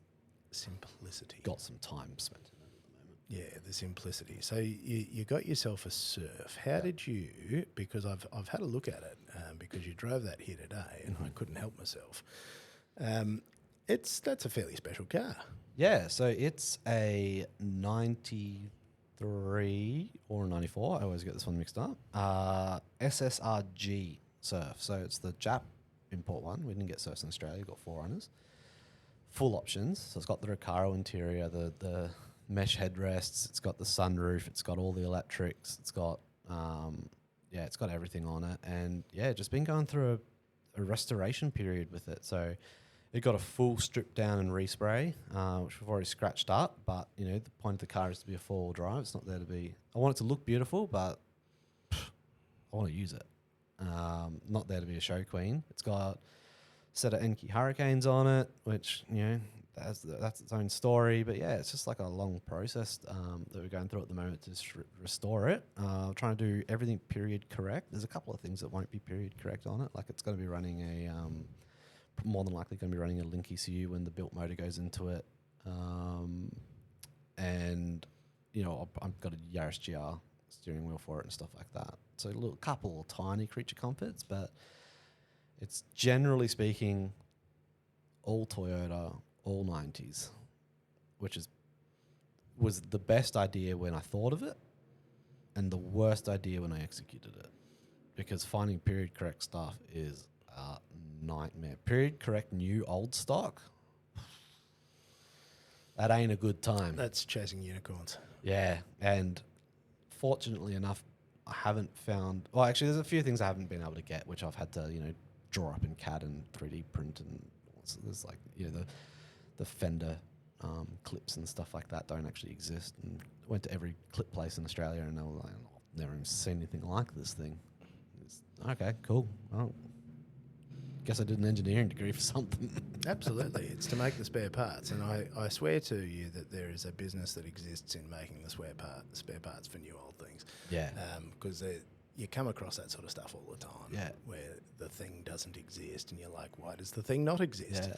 But been pretty lucky that Toyota Australia stocks quite a lot of stuff, I've found. Yeah. And a lot of stuff from newer generations can be quite easily fitted. And that's the joy, is that all the parts are the same for like 40 years. Yeah, especially in that Hilux range. Mate, in the Hilux range, the Land Cruiser range, any of those things that they've been making for decades, when you search the part number, you're like, oh, cool, get it from eBay. Comes out on these 30 different model of cars. And there's even things that cross Land Cruisers, Prados, everything. If you want to put this bloody Surf doesn't have an intercooler on it. It's turbo, not intercooled. And, if you want an intercooler for it, Prado intercooler. Easy. Bolt-on job. Like it's literally the gaskets, everything's. Just buy it. And this is why I'm all about that Toyota life, and I preach it to anybody that will listen. Yeah, it's a great car. I'm loving that. Glorious. But so right now we're look a little OCD on it. It's definitely not where I want it to be at the moment, but we're about to pull the guards off and replace all the bolts and stuff like that. But yeah, that's the sort of level I'm trying to go with it. They've got a Gen 1 1UZ at the moment about to be built. Because right now it read 40 horsepower on the dyno, but that was without straps because it wouldn't turn the dyno with the straps on. So I lose speed going up anything that's even related to an incline. What motor's in it? 1KZ. Now, I don't know that So one. that's someone might kill me on this one, but it's a 3 litre, maybe. Pretty sure it's a 3 litre diesel, 6 cylinder. Turbo? Yes, no intercooler. Hang on, V or straight? Straight. Straight. Yeah. Turbo, no intercooler. Hang on, did I say petrol or diesel? I can't Diesel. remember. It is diesel. Yeah. And just got nothing. Like it is just, it will always start, it'll always go, it'll always get you there. You could probably fill the bloody thing with water and it'll still run. But it just won't get you there fast. Correct. Which I'm okay with because that's not my fast car. No, per old Toyota. Yeah, so the 1UZ though, so yeah, like I said, 40 horsepower with the straps off to turn the dyno. So realistically, it's probably something closer to 20. Yeah. But yeah, the dyno wasn't. It's got to have a minimum amount of power for it to be able to record a run, and they couldn't get the computer to trigger the run. So yeah, they had to run without straps. But yeah, so we're building a 1UZ for it, and we're bringing it into the modern life. So 1UZ was like a distributor and mechanical throttle body and all that. So it's going electronic throttle body. It's going coil packs. It's going all that sort of stuff. Bringing it into the modern world. Very fancy. 300-ish horsepower is my aim out of that one, but we're building it for about 1,200 just in case I get a little excited and put a supercharger on it. Well, that sounds like it's escalated. Yeah, well, you know, I don't want to pull it apart twice. Well, that's fair enough, and you're better off to build it for what you might inevitably know that you're going to want anyway. To be honest, the biggest thing stopping me from putting the supercharger on is not knowing if it'll clear a standard bonnet. And there's very loose information on the internet. Some people with a stock bonnet and a supercharger on it, but then never with it closed. Stuff like that. So it's not sure. Otherwise, I could put something like a 79 series bonnet on it or something. Yeah, like that. absolutely, mate. You just do the classic 79. Yeah, just cut and shut it on there or something. But yeah, that's one of the things stopping. The other thing is I'd have to put like a BMW 7-speed on the back of it or something like that. And then I'm just going to start smashing transfer cases and diffs, and I just want it to be a reliable car. Fast, be fun, but... And that's the thing, is if you take the Toyota out of it, it will stop being reliable. I want to try and do it all period correct, which is one of the other hard parts. You know, the motor's built in 91, which is the same time as the car is, stuff like that. So, you know, I'll have to start steering away from that a little bit if I put like a BMW, the ZF box on the back of it, and probably have to put, you know, 79 series diffs in it or something like that, or... You've got to end up blurring those rules a little bit. Yeah, like... Because you do end up making it too hard. Yeah, and there's nothing affordable that exists from that era that's accessible as well. You know, like I could pull out some old race car gearbox and put it in there, have some 4-speed manual or something from the speedway cars or something. I think is what most of the guys are using, trying to do that. But yeah, see, I try to learn all those things. I've tried to go down those rabbit holes, like what is it, the 6061s or something. These strong gearboxes that people use. Yeah. And I've just looked at it and I've gone, do you know what I could do? I could not spend the money, not make more horsepower, and not need a new one. Yeah, and like in these sort of cars, 300 horsepower is plenty. Tons. Like, man, even when I first got into cars, like they could drive on the street where 300 horsepower was crazy. Well, now it's not. No, now it's if you're under 1,000 kilowatt, what do you even turn up for? But yeah. 300 horsepower in a bloody 90s car that can barely stand up straight would be... Does yours track straight? Do the Hiluxes It's drive all right, or is it pretty dialed in? It does want to drift a little bit, but it's pretty dialed in. Just out of interest, because mine cannot go straight to save its life. Mine can't shut up when I go around corners though. The torsion bars I swear they must just have no teeth left on them or something, because it just squeals and squeaks and dugs around corners. And that's how you know you're driving something old. Yeah, well, I'm going to do a solid swap front on it as well. Because it speaks to you. Now, look, as good as car conversations are, I did let a few people know that you were coming on here via our little Facebook group that you've been invited to now as a guest and person involved in the show. I had one question sent to me that needed to be asked. Okay. Shower snacks. I know who sent that. He will not give up on this. So, shower... This went as well as we hoped it might. This is great. Shower snacks was just a laugh. So it was actually across the road here. I had a friend that lived across the road. And we were having a chat one night. We were yarning away, and I can't remember if I grabbed a snack to have a shower with, or if I was talking about a snack I'd eaten in the shower or something like that. And people were kind of like, huh? I don't understand. Like, what's this concept? So for ages, I've just eaten in the shower. It's a good spot for it. And anyway, so we're having a laugh about that. And it turned into like in our little group chat, I'll send just photos of me in the shower eating something. And everyone had a good kick out of it. So I was like, oh, whatever, let's make a bloody Instagram for this shit. Made an Instagram for it and it blew up. I was driving home one day and listening to just one of the major drive home talkback radio stations, and they were talking about things that people do on the internet or something along those lines. And someone rang up and goes, "You're not going to believe it, but there's this bloke that takes photos or does videos of himself in the shower eating food." And they were like, huh? they were just. This is a concept of before people would do absolutely anything for fame. So Instagram was people's food, bird photos, hike photos. Like that's all. It wasn't people taking the piss out of themselves on the internet yet. And so that was me. I was eating in the shower. I was eating different things. I'd eat ice cream. Ice cream's actually pretty good in the shower.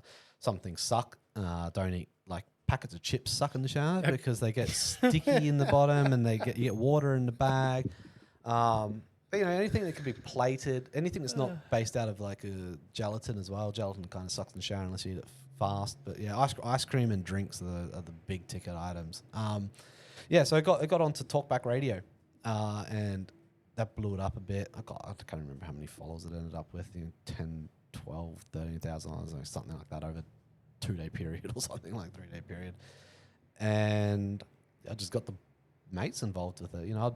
There was one where we were at a friend's birthday party and she jumped in the shower with me to have snacks at her birthday. So half the video on Instagram is us enjoying her birthday. The other half is me in the shower eating the birthday cake and she's in the background. We had one where we did a big trip down to Sydney and there's probably about 12 or 15 of us in the... We walked into this hotel room. I look at the bathroom because everywhere I was going, I was doing these bloody things. And we noticed that it was one of those showers that has no curtain, no obvious basin on the floor for the shower, no shower floor. So it's just like the whole bathroom's a shower. I was like, you know what this means?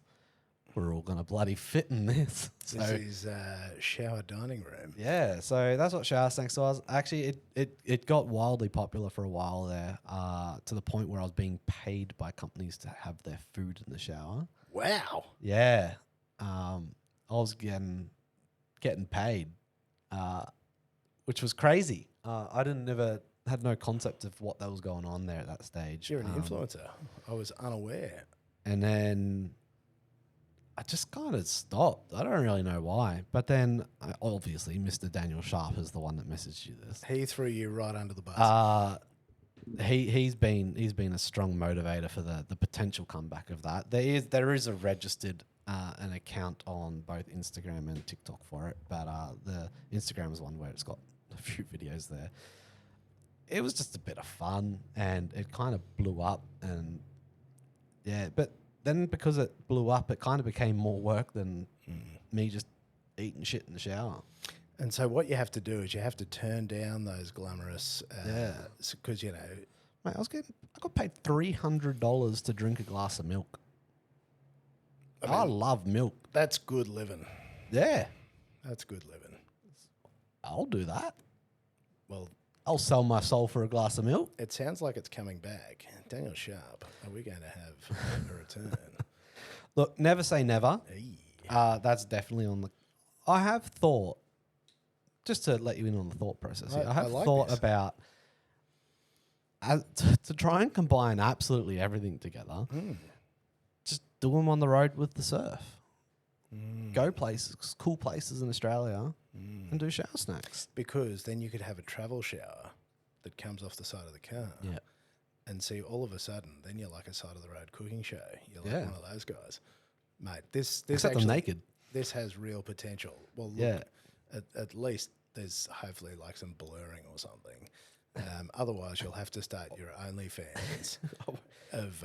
If I remember right, the caption on the Instagram is, if you catch a reflection, it's not my problem. Because, look, I'll let you know on trade secret, I'm actually showering. Like, only the ones where it's got all the boys in it or friends in it or something like that. There's a dash of modesty. Yeah. Because, look, I've got to be honest with you. I don't fully buy into the concept is probably where I struggle.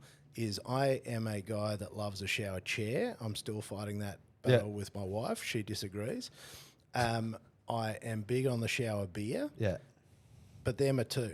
I've never tried to eat in the shower because I just haven't ever lined those two activities up. Yeah. So if you can... Am I missing out? Like... Look, yeah, like there's two sides to this, right? There's a speed and efficiency. If you're a speedy and efficient man, what better place to have your dinner? And if you make a mess, lucky you're in the shower. Absolutely. Hose it all down. But yeah, like on the the top tier of eating in the shower is on the snacks side of things. So you know you've got your. Well, I'll go back to it. The ice cream. Ice cream is Mate, god the tier ice in block, the shower. I think ice block or ice cream on the stick. Yeah. Because again, there's not a lot to work with. It doesn't require two hands. It doesn't require utensils. That is peak shower snacking. Yeah, and like if it's something that you can kind of keep a hand dry and eat it in there, so you know, like a donut or something where it doesn't need to go back down, or if it gets a tiny bit damp, it's not the end of the world. Foods that get, imagine if the food you were eating had too much sauce on it and became super, super damp, would it ruin the experience? That's horrible to eat in the shower. Quite often. So that's why things like, imagine wet chips. Mate, or suck. the bread roll. Bread roll. Not great. Pretty much sucks. But actually sandwiches aren't too bad. Toasted sandwiches are pretty good. Toasted sandwich would be right. Yeah, 'Cause it puts moisture back in when you take exactly. it. Yeah. And Okay, I see. well, there's actually some foods that get elevated by. I was thinking that there's the steaming and the smoking. There's probably an elevation to this experience. Think about. Let's go back to toasted sandwich. This is the Michelin star of showering. If you snacks. if you eat a toasted sandwich and you've overcooked it, it's a little bit dry. Yes. You could just give it a little into the shower, which is a little more moist. And see, here's a fun fact. Don't know if you've hit the middle-age activity of smoking meats, but the correct way to reheat brisket is that you steam it. Okay. Well, that's the pro tip. You don't throw it in the microwave, mate. You put it in the steamer. My partner is Bosnian, so I'm very engulfed in the spit roasting of meats.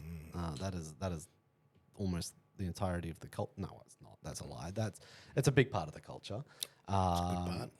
And yeah, so there's definitely we find that actually probably similar to what steaming effect does, but a damper water on it. Yeah. And as you reheat it, Because it needs the moisture to come back into it. or else you take the moisture from it. Correct. But yeah, so there are some things that go good in the shower. You can just give it a little into the shower and, freshen it up a little bit there. Honestly, the best showering activity is something that is colder than the shower, and the shower is only just warmer than the day. And it's like, it's just cooler than the day. So, you've got like a summer's day, you're just cooling off in the shower, but you've got a snack that's cold. Hits the spot. And this is the engineer speaking, because, you've got clear tolerances of... where the shower snacking is within acceptable ranges. Yeah, winter's rough because you want to have a nice hot shower, and there's not many foods that complement a really hot shower. No. Cold cans of soft drink go pretty good with a very hot winter shower, because you almost want to overheat and try and cool yourself back down with it. There's a system to the madness, but I've eaten all sorts in there. We've had, for Halloween once, we had a whole piece of pumpkin in there. We had what else have we done? We've done donuts. We've done full roast dinners in the shower. Some of them have taken the piss, like the roast dinner in the shower's taken the piss. But if there was a shower chair that you could put the food down on, or a little shower table and chair, you'd be on the money. Because all I can ever do is escalate an idea. That's my uncanny ability, is to take something that should probably be normal and make it stupid. Yeah. I'm seeing underwater housing. I'm seeing, really leaning into it. Yeah, and as a videographer now, you've got to take this creativity as far as you can go. When I was thinking about the commercialization of shower snacks, I was like, man, you could really do a lot. You've got hotel sponsorship, you've got food sponsorship, you've got location sponsorships. Absolutely. Because there's a lot of options. And I love the 4x4 outdoor shower snacks, because there's even people that want to push their 12 volt and their shower things and their covers, and there's somebody that I'll speak to you about off air. Actually, I'm actually I've got direct lines of contact to people. It's no joke. Where I go, this would be something. Yeah, and you don't have to have the shower screen up. If you're on a fairly remote area of Australia, which almost all of Australia is, lots of bits of it are, mate. Showering out there, you got that in the background. Let her rip. Yeah, exactly. Oh, yeah. Look, never say never. It's just a lot of effort. Oh, it's worth it. I fully support this endeavour, and the problem is once I fully support an endeavour, I will keep just tapping. Yeah, and that is where. There's a few people that it will come unstuck, because what Sharpie is doing is he is building an army of people to just go shower It snacks. certainly is. Even my mum messages the Instagram account, being like, "Where's the shower snacks guy?" Yeah. One of my favourite memories of shower snacks, though, or weird memories, is I was in Brisbane CBD late at night, like it was like 8, 9 o'clock at night, about to have dinner with some friends, and out of nowhere, this has been maybe like 2 years after my last post. This chick out of nowhere comes running and goes, "Are you the shower snacks guy?" And I was like, "Yes," but like, Wow. that's not good. That's amazing. People work their whole life to achieve that. You've done it. Yeah, and all I had to do was shower and And you've walked away give from people unsolicited shower videos of myself. You've walked away from there's something there, and I think that because Mr. Sharp has been a creative partner Yeah, over the years in many yeah, endeavours. absolutely. So we've done just, like I was there when he started sort of the photography journey, helped him out a bit there, and obviously vice versa, he's helped me out a lot. We've done and still do collections unveiled together, where we're doing the showing off of collections for people that might otherwise not get to see them, and especially collections that some people don't really feel that comfortable sharing, but because we're able to do it in the way we do it, we can. And that's become a big thing in itself Yeah, because of so- who's picked it up. Yeah, so Speed Cafe and or Talk Cafe, which is their other sort of little bit of themselves, have taken it, and they're Which is no small thing.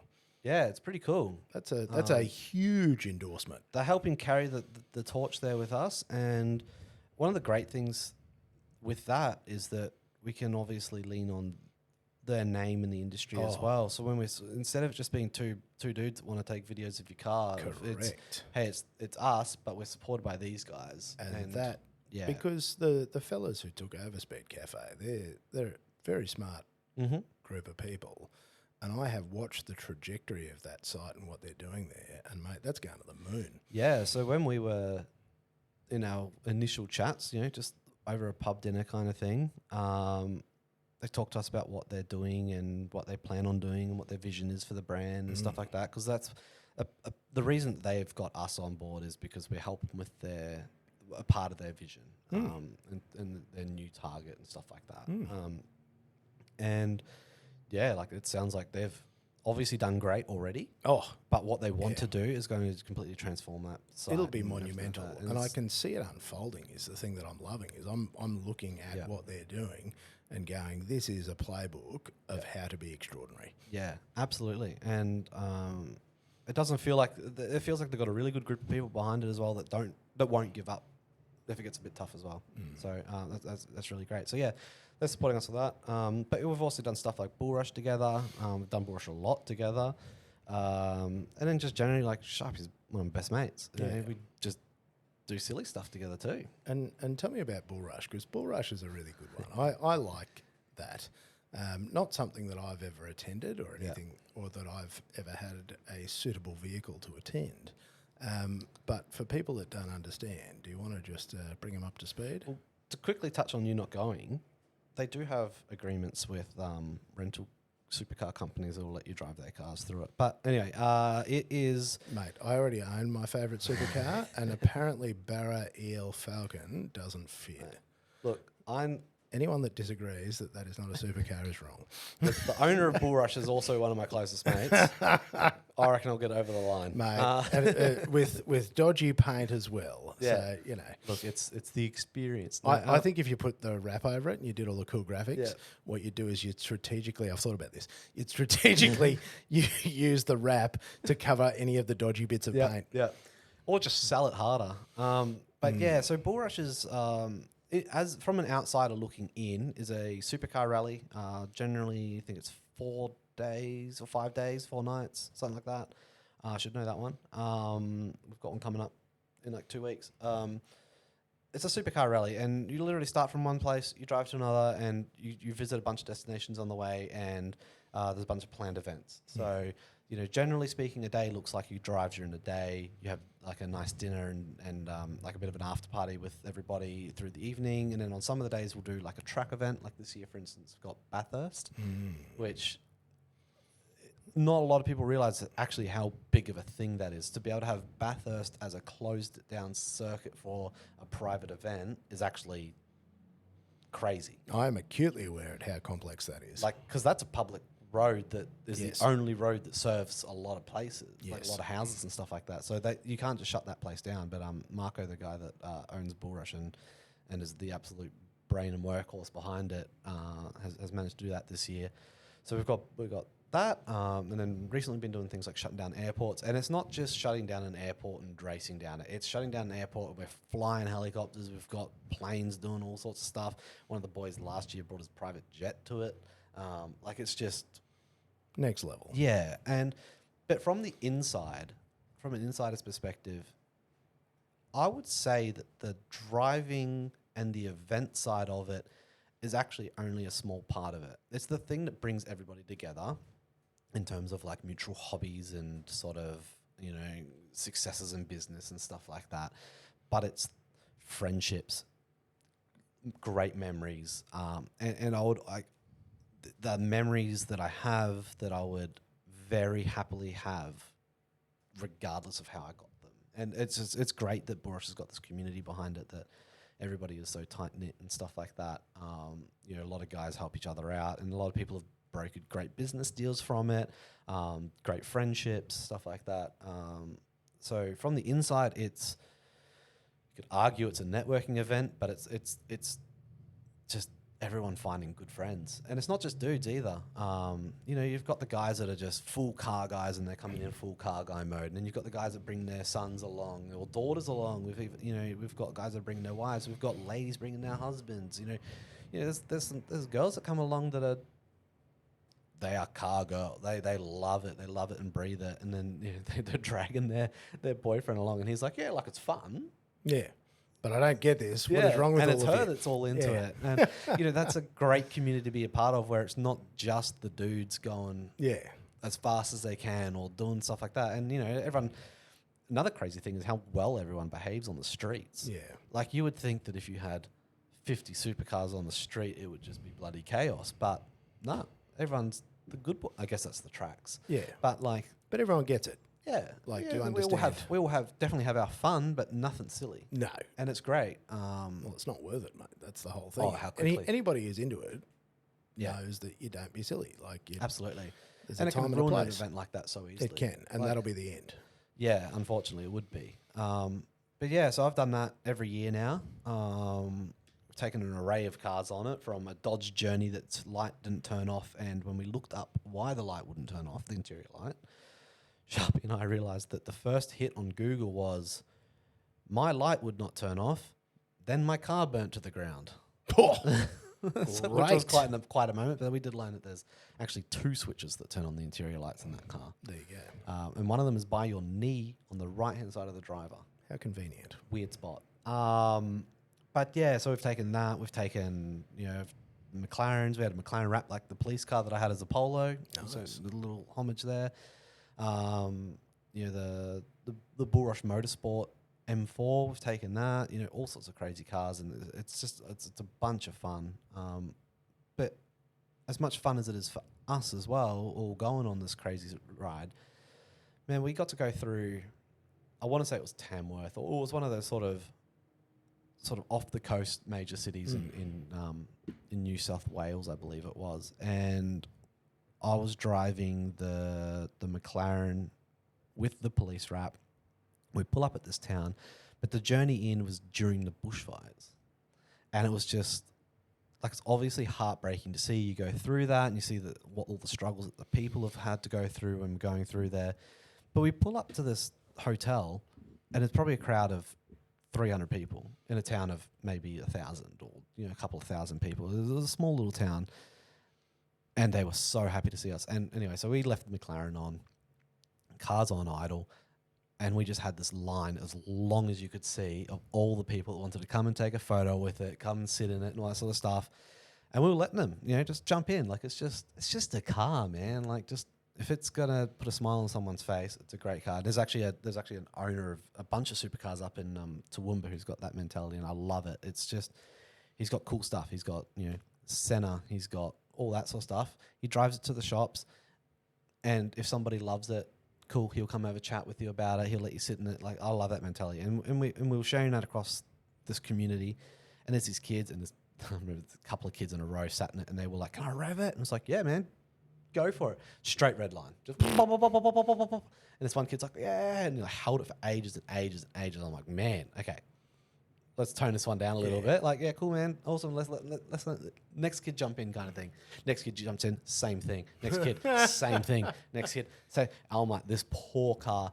And yeah, that threw some warning codes after that. But turn it off. Yeah, like that sort of stuff. Like the impact that we have on the community. Boris is doing a lot of stuff with charities as well. We have charity auctions on the rally, and just all around, like, I can't fault the event. It's just, I know that, and I've become such good friends with Marco, the guy that owns it, and I'll tell him how it is, but yeah, I can't fault that event. That's just... And they've done very well because that event appeared after another that had run, so that went very badly, and I was on that. Burned a lot of people. I was on the original rally that you're talking about, not the one that got really bad, but the guys running that just didn't care. Like, they were absolutely in it for profits, and if you run it for profit, there is profits to be made and that sort of stuff. But yeah, it's just the way it was run was like really poor, and like, it was just, we were staying in shit hotels, and we had good people, so it was good fun. But we were paying for our dinners, and we were paying for our drinks and everything like that. When we've paid $3,000 to $5,000, I can't remember how much it was for a ticket. Whereas you get things like Bull Rush where you pay, I can't remember the price of it, but it's like $7-ish or something like that. And that's everything. Like, you're paying for your fuel. That's it. Like, every dinner, every breakfast at the hotel, drinks after parties, everything, all paid. Like, you just got to turn up. So yeah, that's that experience. Yeah, that was the achievement to me, was coming into a market that had been, again, just torched. Yeah. And then launching that product to what was a very skeptical audience. Yeah. Because I recall watching that unfold. Yeah. But then have just continued to deliver. The first year of Bull Rush was the same year that rally ran with all the issues. But there's, great communication between police and road authorities in each state and stuff like that. They know where we are, what we're doing, who we are, what we've got, everything like that. So there's no secrecy to it. There's no shenanigans that we're trying to get away with. Like, it's not like we're trying to race across the country as fast as we can. No. There's no awards for, being an idiot kind of thing. And that's what's built that environment as well. And that's why I'm pretty sure we were on the rally at the same time that other rally got hammered by the cops, when they pulled everyone off the highway and went through every single car kind of thing. And they didn't touch us. But they didn't touch us because they knew everything. Whereas I remember with that other one, it was like, man, we all thought it was a scam. We'd all paid our tickets and then just heard nothing until like 3 days before the event and had to rush down there kind of thing. So that's kind of the attitude difference there as well. You've got one person that this is like his love, passion, pushing it forward, just to make it great, doing it. And man, so one of the things that he says is, do it for the plot, or does it make a good story kind of thing. And he lives by it pretty much. And then you've got these other guys that were just like, this is a cash cow, let's milk it. And that's where the big difference is. Oh, always. Yeah. It's that discussion of for the right reasons. Yeah, exactly. And like, he gets to have that as his job now. Luckily enough, it's at that point. And he gets to have the cool experiences that he gets to get as well. So it's worked out for him as well. It's just way bigger labour of love. Absolutely, and power to him, because I think it's amazing. And I've watched the journeys, as I said, with a touch of envy, as I've seen some of the incredible things. Yeah. And, choppers and it's an absolute experience. Like, I remember we were flying over the Snowy Mountains, I think it's called, down New South Wales, and we were banging about in a helicopter with no doors on it, Marco and I, just watching all the cars drive around. And, it's like this dude's in the helicopter banking it sideways, and we're looking directly down out of an open window.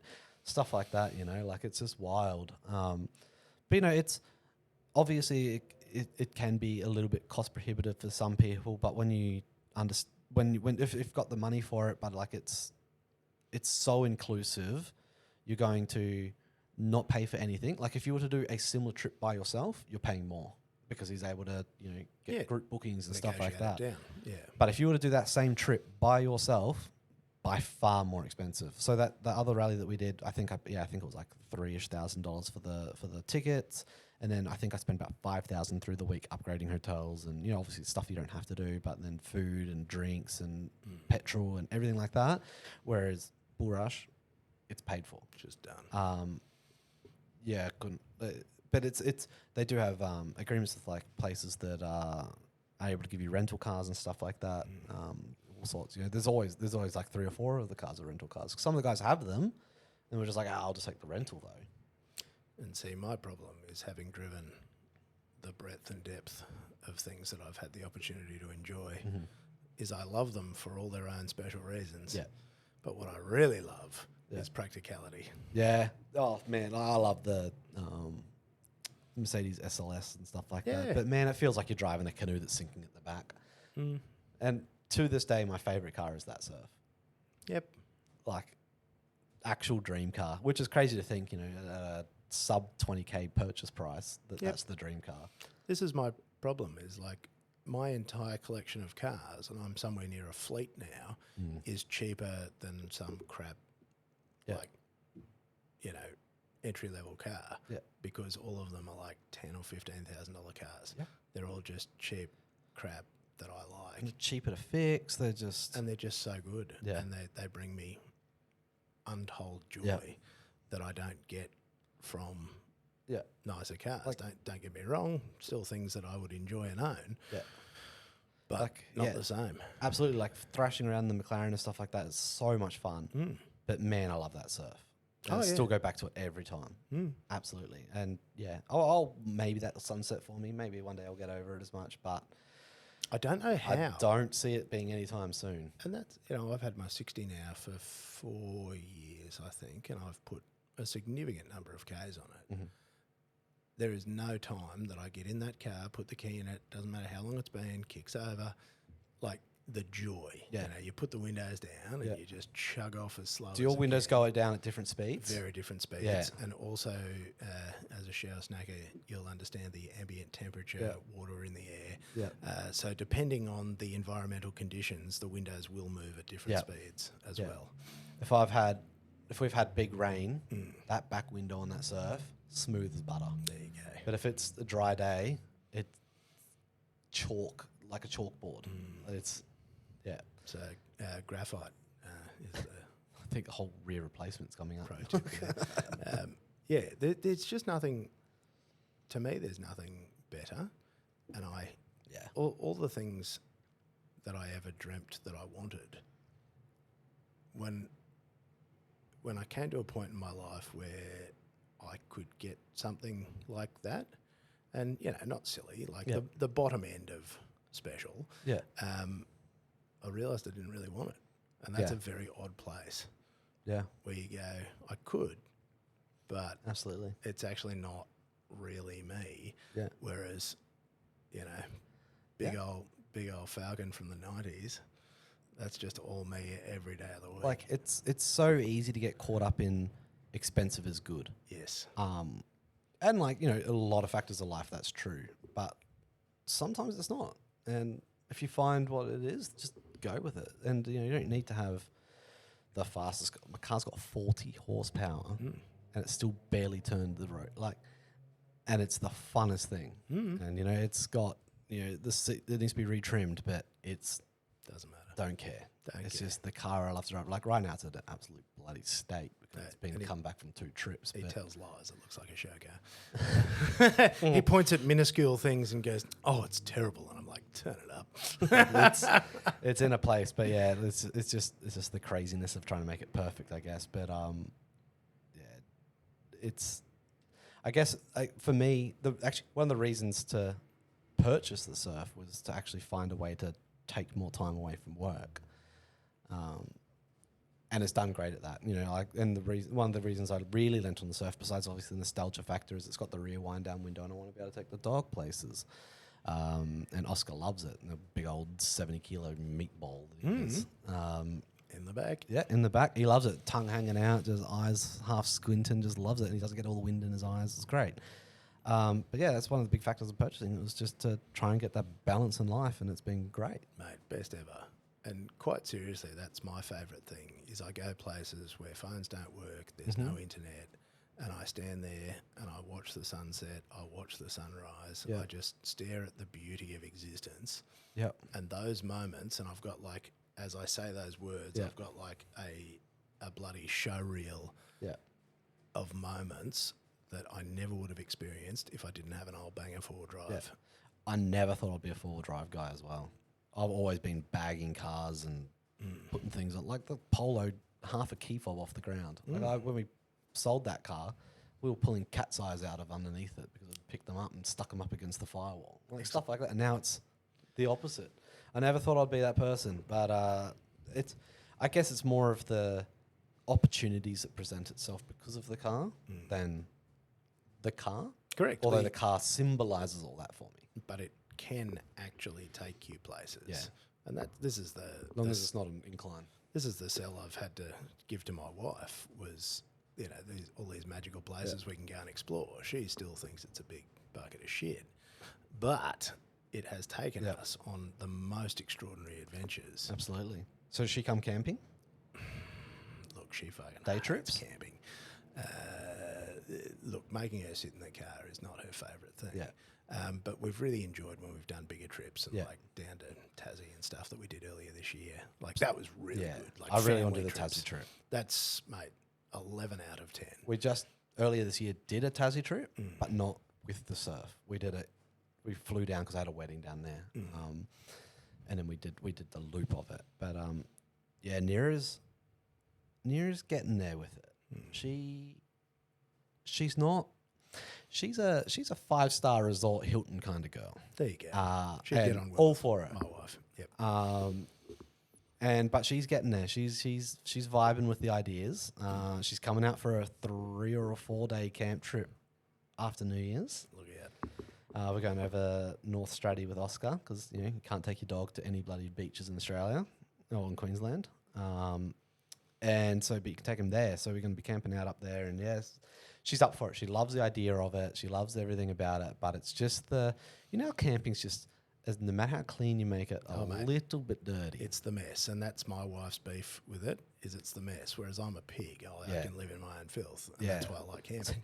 We both have like ultra minimalists. Like I only own black and white clothes, kind of thing. Like ultra minimalists. Our house, every time we rent and every time the real estate comes through, they literally have to go, whoa, yeah, good, kind of thing. Like it literally looks like a show home kind of thing. And like that's not to try and be boastful about it, but like it's just the style that we have. Just so how camping's the same style. I've got 3 boxes that are just your like smallish 30-ish litre boxes, and that's all that needs to come camping with me. They've got absolutely everything in it, all packed in own little slots. So our campsite, and also I take like a little brush and I take my blower so I can get every grain of sand out of the tent and stuff like that. So it's a little on the scale of on the spectrum, but it makes it comfortable for me, and then luckily enough that's in her comfort zone as well. So we're really trying to get that Venn diagram of adventure and Nira being there to cross over. Where they cross over. Whereas see, I don't, like, I try, but to the best of my abilities, it's not in my skills. Yeah. I just make it work. Yeah. And There's definitely a big ratio of trips with the boys or trips by myself. I've loved trips by myself at the moment. Like did one out at Bribey just recently where it's turn up, put stuff out, just sit by myself. Yep. I did it on like a Tuesday. Yep. Perfect. I'll do it 100 times. It's the best day ever. So yeah, like I'm fortunate enough to have fallen in love with doing it by myself, which I don't think a lot of people love. I think a lot of people love the fact that they can do it with their mates and stuff like that. But I've been loving the by myself part. Obviously, I love it when my mates come as well. But then, yeah, if she comes along to one every year, I'd be stoked. And then I want to try and get into one a month, which is a lot. That is a lot. But I got weekdays because my work is predominantly weekends. and then that helps. Yeah. That you can. Yeah. It really opens up doors. That does actually, because I have to. I try and limit mine to weekends, but that then has its own complexities. Yeah. So I have just snuck in a junket over to Stratty first weekend of December. Yeah, it's perfect. And I have it. There is a squad that has been mobilised. I'm very pleased to say, and I had nothing to do with that, but it was via the group that we go out with. Yeah. And they've gone, we need to make this happen. Yeah, absolutely. And I love that. It's a beautiful part of the country. So I think we were really fortunate, especially when COVID times hit and stuff like that, of how accessible and available these places are in Australia. Mate, it's incredible. We have those big ticket across the world destinations, and we can drive to them in our old broken Toyotas. Yeah, and they're like an hour away. Yeah. And when you take your car on the barge, once you get past, the expense and the complexity, and you own the things to make it happen, you're like, oh my God, why wasn't I doing this 20 years ago? Yeah. Like, this is the best. This is the best ever. Absolutely. Like, I never come home going, oh, geez, I wish I hadn't booked that weekend. Like, every weekend, every time I do it, I am sad to be leaving. Yeah, absolutely. Like, sometimes I get I'm happy to be home, sad to unpack, but it's just, it's great. I love it. The greatest. Do you have a big ticket, want to get that trip done in Australia? Mate, few of the regulars. I'm pretty keen to do the loop out to Longreach and Winton to take my boy out to see the dinosaurs. Beautiful. And then obviously the other one that you have to do is up to the Cape. Yeah. And they're the two. But see, I'm not super interested in like doing it as hardcore as you can. Yeah. I'm not. Well, we might be going up there next year. I'm probably not going to take the surf up. I'm probably going to go on a mate's 300. Aircon, comfortable. Yeah, that sort of stuff. And we won't be doing like all the drop-ins and crazy crossings and stuff like that. But still, you got to get out there at least once. I really want to do the entire West Coast. I really want to go from the bottom to the top, border to border. That'd be nice. Just it's stunning out there. It's a good part of the world, and that I follow Pat Callanan and these sort of guys that go out to like all the really remote spots out, and you're just like, that is paradise. Yeah. And it's so, I can't remember the word, but when there's no one there, it's just you. And that, honestly, that's my favourite thing of the whole experience is standing on, Australia or Morton or any of these places and just watching the sunset and looking in both directions and going, I am the only human being here. Yeah. Well, it's like when I stayed out at Bribey even the other day. Yeah. Bribey's the busiest place on the planet, but after dark, man, I think I had 2 cars pass me. Yeah. Through a 12-hour period. Yeah. It's just like, this is crazy. I love it. Midweek, and then there's little camping spots up the top. I stay up there a bit, and they're great. They're great for an overnighter. They're very hard to get. You got to book them a long way out. Yeah. Because apparently the locals buy them out. Book them. Yeah. The locals book them, so you can.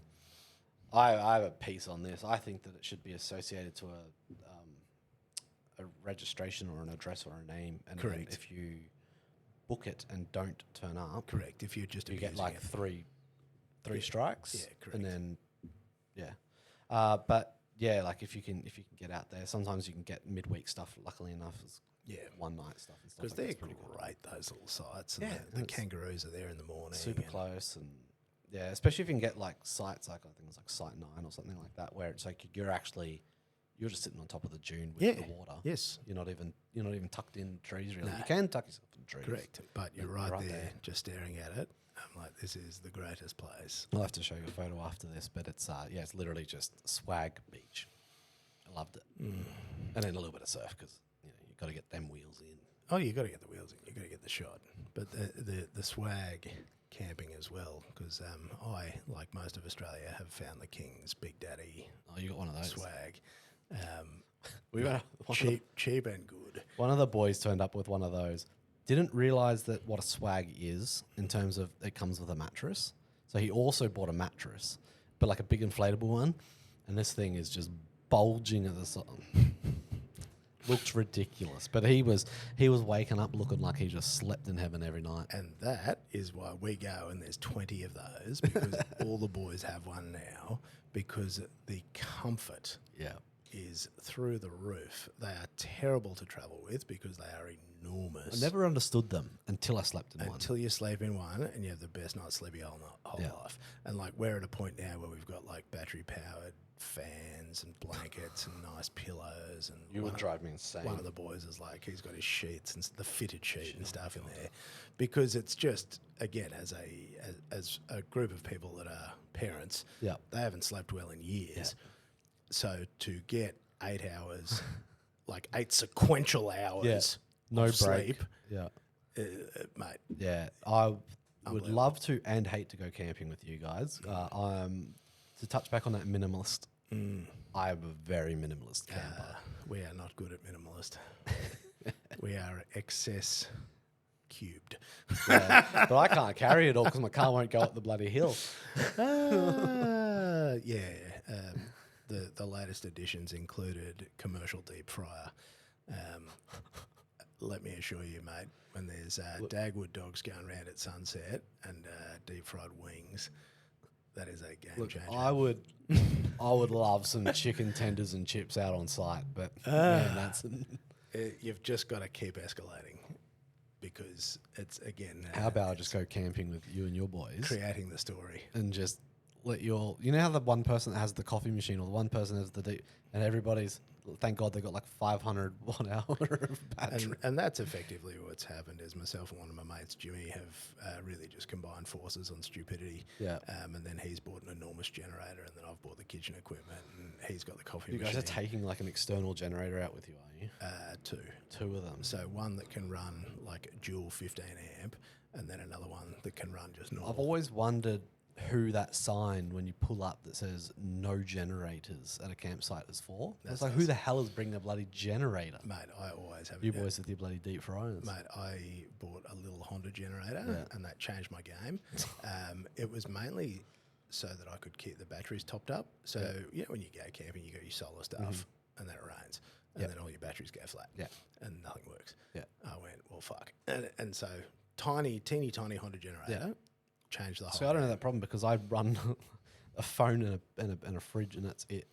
So my battery lasts 10 days or something dumb.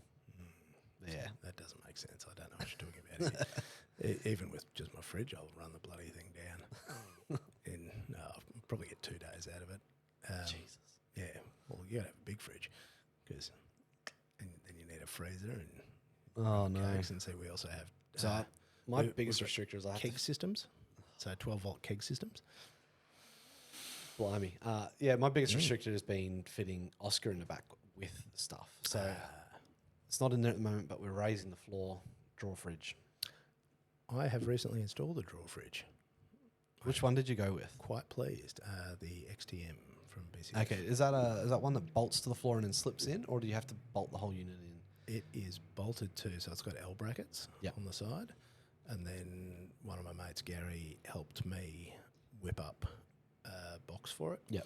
And so we've made a cover for it, so it sits under that, and it's rock solid, and then covered it so it's all schmick. Because this Evercool one I've just picked up, you literally just bolt this panel into the ground and slide it in, and it locks itself in. It's perfect. And I was like, oh, okay.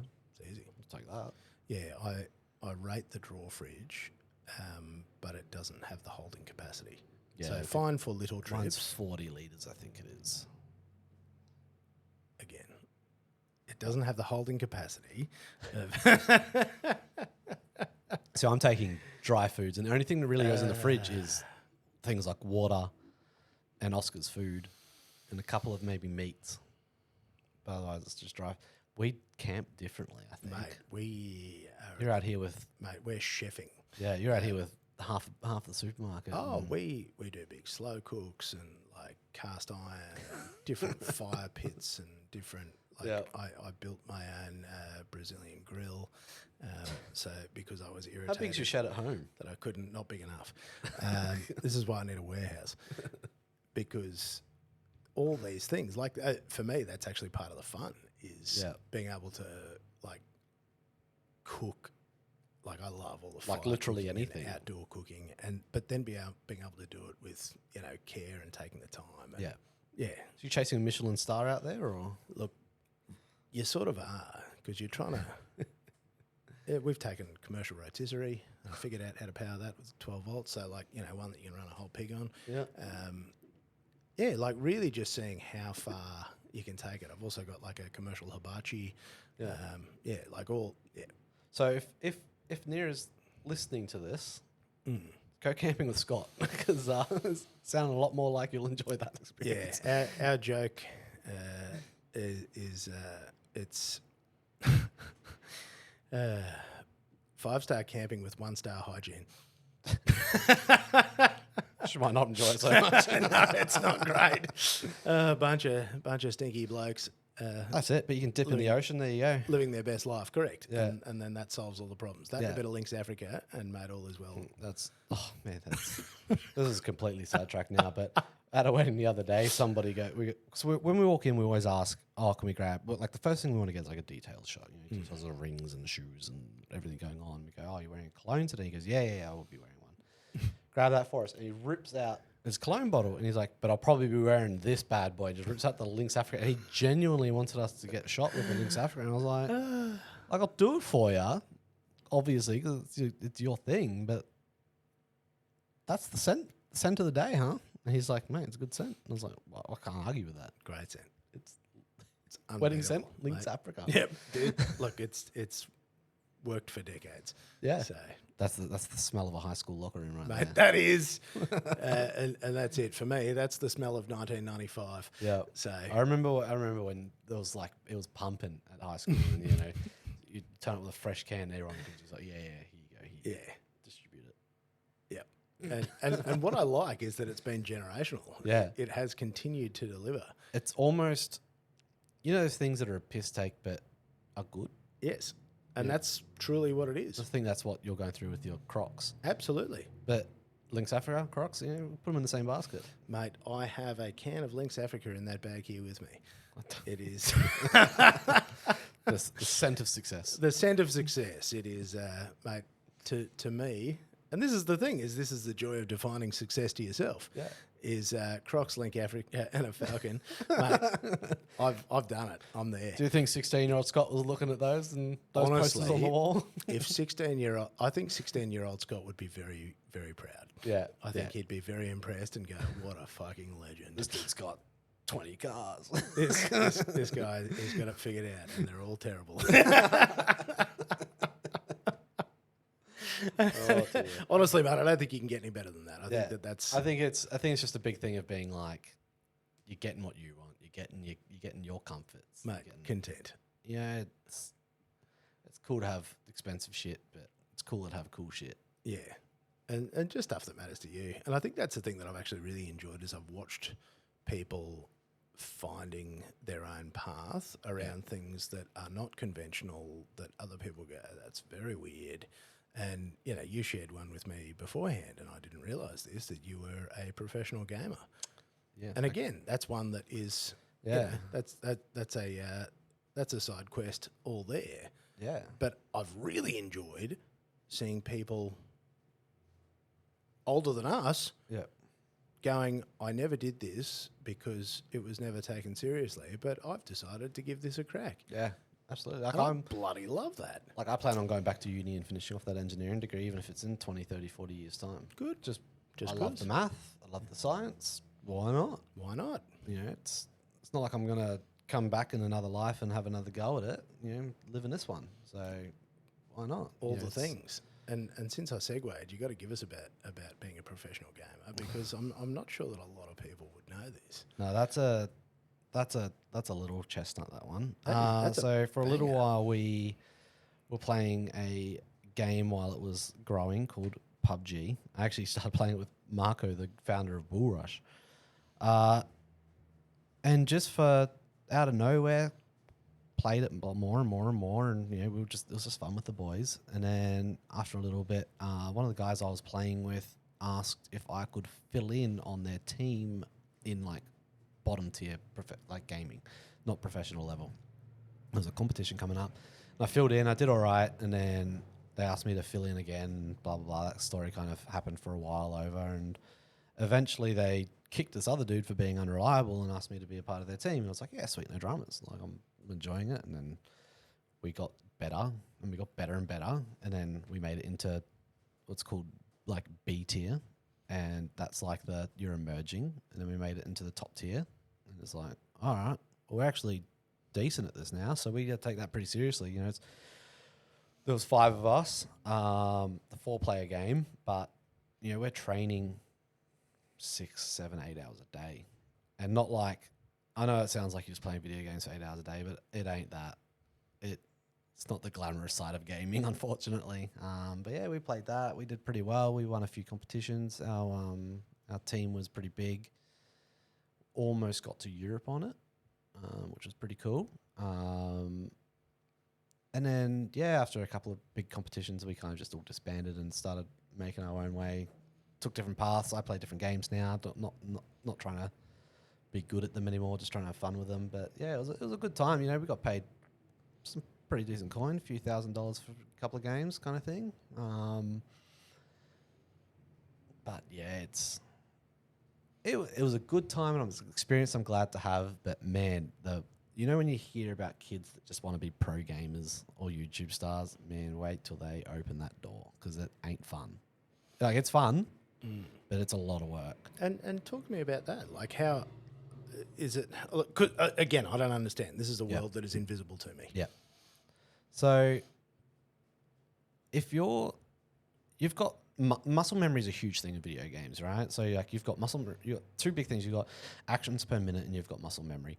There's a lot of other things going on. Like, you know, in games like PUBG, for example, you've got to understand how the logarithms of the game work. For instance, if a plane path, if anybody out there plays PUBG, you'll understand this. You've got a plane path that goes through, but in a competitive setting, that plane path almost always or indicates or determines where the first circle is. So you've got your player has to remain inside that circle after a period of time before it starts losing health. And then because of where that circle goes, you then have a logarithm that the game has built into it that will determine where the next circle goes. But you've got to try and figure out and learn that logarithm, and it kind of changes over time. The game developers, you know, chop and change it and stuff like that. So there's a lot of that side of it. Yeah, we were training so that we would learn that from just memory. So you'd see a path and you go, that's where it's going. Like, you'd instantly know, so you didn't have to think about it anymore. You're doing things muscle memory, so you know you're learning how far you have to move your mouse and all that sort of stuff, and learning to communicate better. It's a lot of it's a team sport, but with an absurd amount of communication, and you all have like your dedicated roles. For instance, I was the guy that used to just watch everything. So I'd be the guy that sits on the hill behind my team doing actioning a play, and I'd be making sure that nobody else tries to interfere with it, or called third partying it, that sort of stuff. And then yeah, it's just a lot of learning, and you end up learning. It's like anything where you learn a bit of it and you think you know a lot of it, and then you learn a lot of it and you realize how little you knew, and then once you get to that part, you start learning all the little nuances of it, and the difference between winning or losing a game could be those little nuances. Knowing that, hey, this next circle that's going to come up is going to leave this area out, but we can walk to that spot right now, be safe, as long as we clear that team kind of thing. And you just got to learn that, but you've got to be able to do all of this while you've got 64 or 60 other people trying to stop you from doing that, and something else, the game, trying to stop you from doing it under a time pressure. And that's where it all starts to unfold and become a giant mess. But yeah, so video games were a great period of fun. I think we played, I would consider professionally, for 2-ish years. We won some pretty good awards, and you know, some of the boys have gone on to be really good. One of them plays in America now. A couple of them went to Europe for a little while. Yeah, so we were there. Full on. Yeah, it's intense, and you know, you have organisations that own it. So for instance, I'm trying my best to not give away too much information, because I like to keep this one a little under the wraps. But like, our organisation owned 3 teams in PUBG. They owned, you know, teams across other games as well. And they fund everything. So, you know, you've got to perform and you've got to answer to them just like a normal job, normal bosses and stuff like that. You know, you would have meetings before games, before like tournaments and stuff like that, and they'd be setting expectations, and you knew that if you didn't set those expectations, then you're getting called back in, and you know, you've got your stats that you need to keep upholding and stuff like that. Like, it's full on. It's like if you had a a high pressure finance job with KPIs and all that sort of stuff going on, it's you're getting metered, you're getting watched, you're getting stuff like that, you know. And it just happens to be with a video game.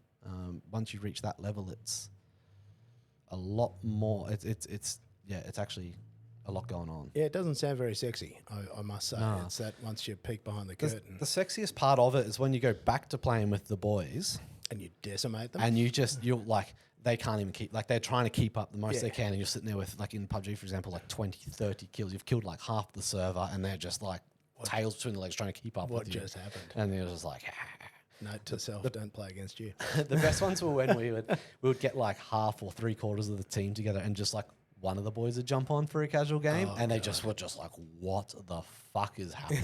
Like, just could not keep up. But yeah, those days are definitely gone. I play a different game now. I play Counter-Strike and stuff like that, and luckily enough, I get to play with some guys that still play pro. Like I play with a guy that was ranked #1 in the world for Age of Empires and stuff like that. Like it's #2, I think it was. I don't know if he got #1, but yeah, like, you know, and he's very skilled, and he's an actions per minute guy. So that's someone that can do a lot of stuff very fast. Like it actually hurts my head to watch. I can't comprehend what he's doing as quickly as he's doing it, and that's multiple buttons being pressed at a time. So if you want to see that sort of stuff, you look at some of these guys play Age of Empires or those games online. It's silly. Yeah, so we still play a fair bit, maybe in a couple of hours a week now, though. It used to be hundreds of hours. That's all PC based as well. Yeah, so it's all most big tier competitive gaming is through PC, unless it's a console only based game. So you'll even find that, like, you know, COD or Call of Duty and stuff like that is PC based, unless they're doing like console specific tournaments and stuff. Are there technical limitations? Are there things that you can't do from a hardware? Kind of. So it depends what you're doing. To give it a baseline, to talk on what I know more of, which is PUBG. We actually dumbed down the game as much as we could. So we would play with our settings almost completely at the lowest they could, because it turns things like grass into worse pixels that don't have detail, so you can see more into the grass and stuff like that.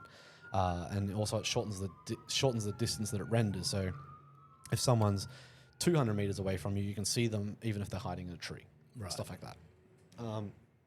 So there are, there's obviously people that play, like one of the guys I play with right now plays with a pretty average PC, and he has some limitations here and there, but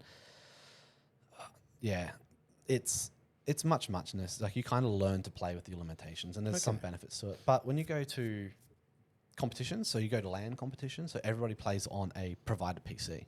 So that's where you turn up and you put your settings into the computer, and it's every single person has the exact same PC, and that's where you really learn how shit you are. Yes, because that's probably the thing that I was interested in, is whether, because I think about, people getting their settings dialed in, and kind of like the cameras, and mapping your mouse buttons and mapping everything, and your preferred type of keyboard, and all the things that you know. Yeah, so you're allowed to bring your peripherals.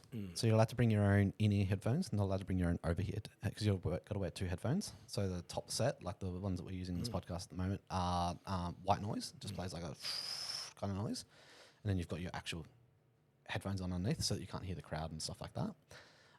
And then you're allowed to bring your own peripherals. So you're allowed to bring your own mouse, keyboard, mouse pad, stuff like that. That's nice, because that'd be very personal preferences. Yeah, very, very. So like I play on a 60% keyboard, which people think I'm insane for. I don't know what that means. It's like a keyboard that has no numpad, no buttons across the top, nothing. It's just literally the QWERTY and the numbers.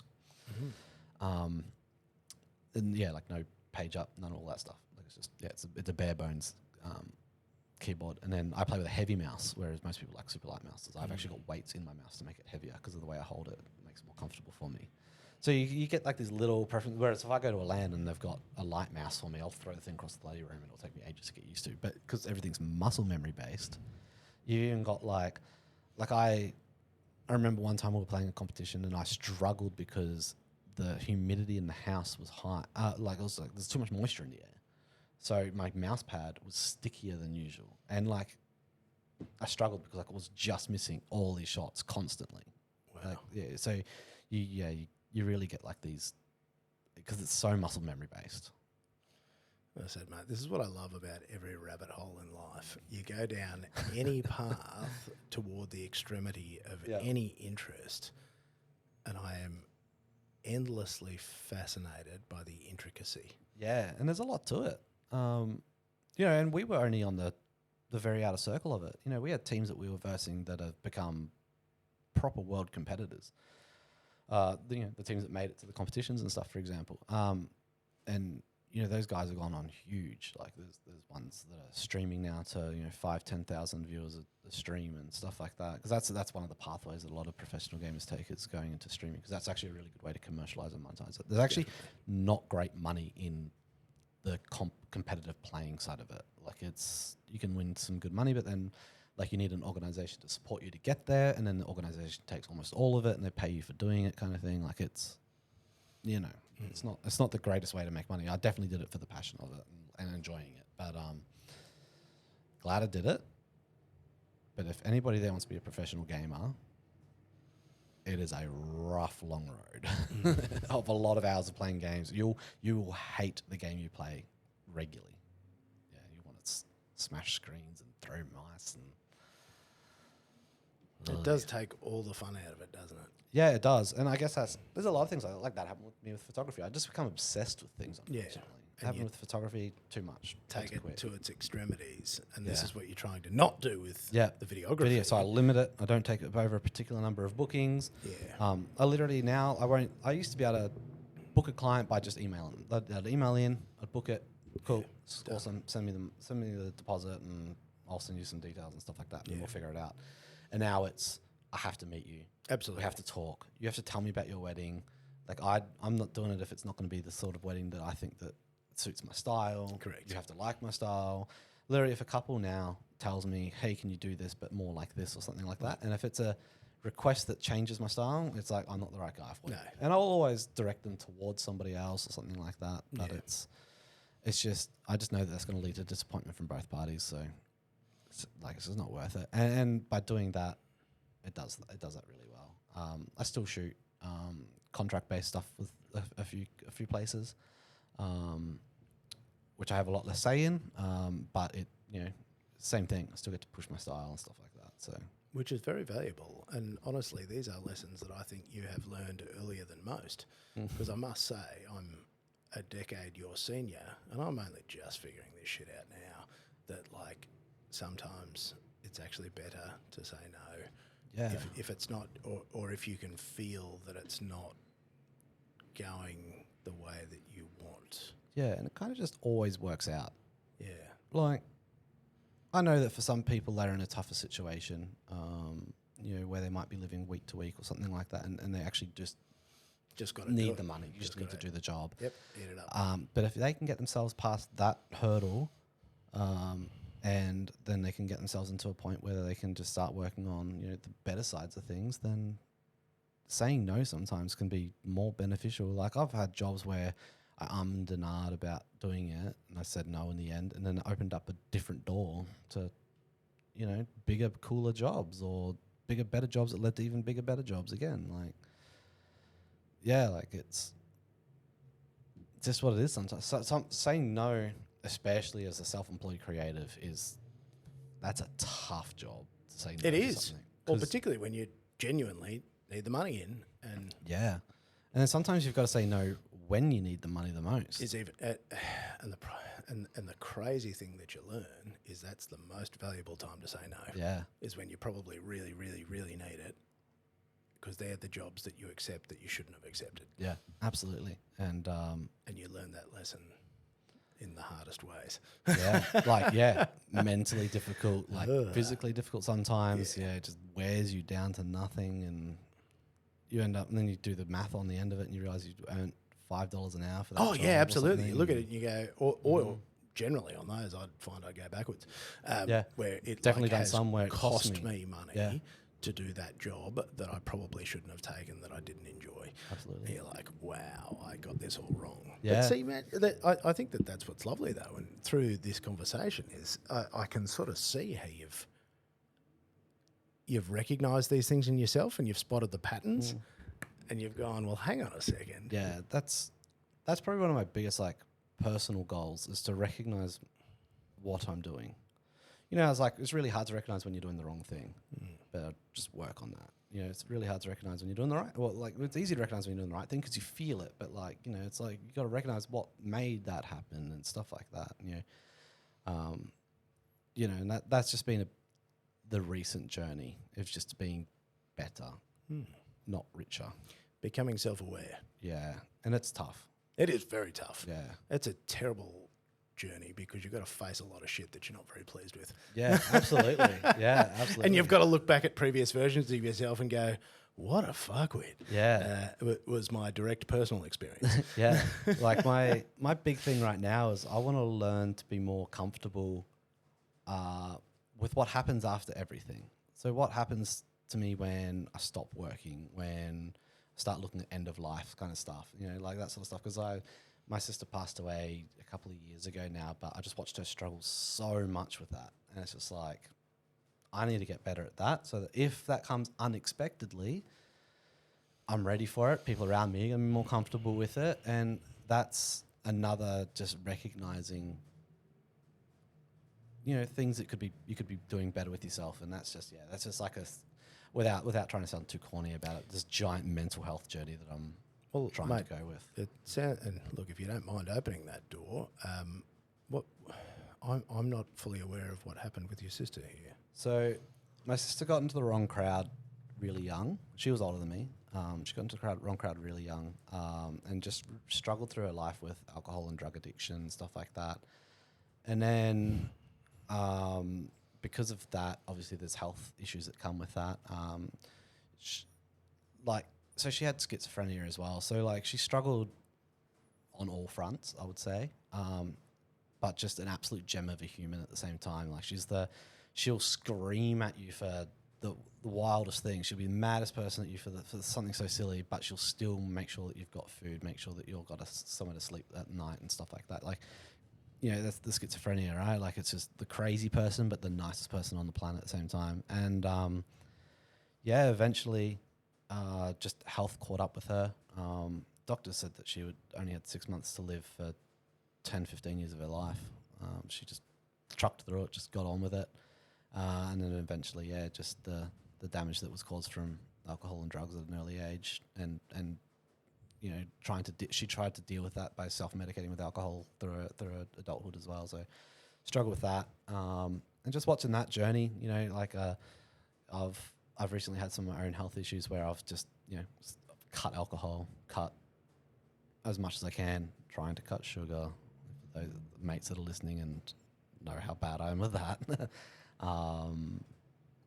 It's just a big journey, and just I think that you get to that point where if you can be, because the power that your brain has over you is just phenomenal. Like you can have a day that you think is going to be a good day, and your brain can just switch, and for no reason.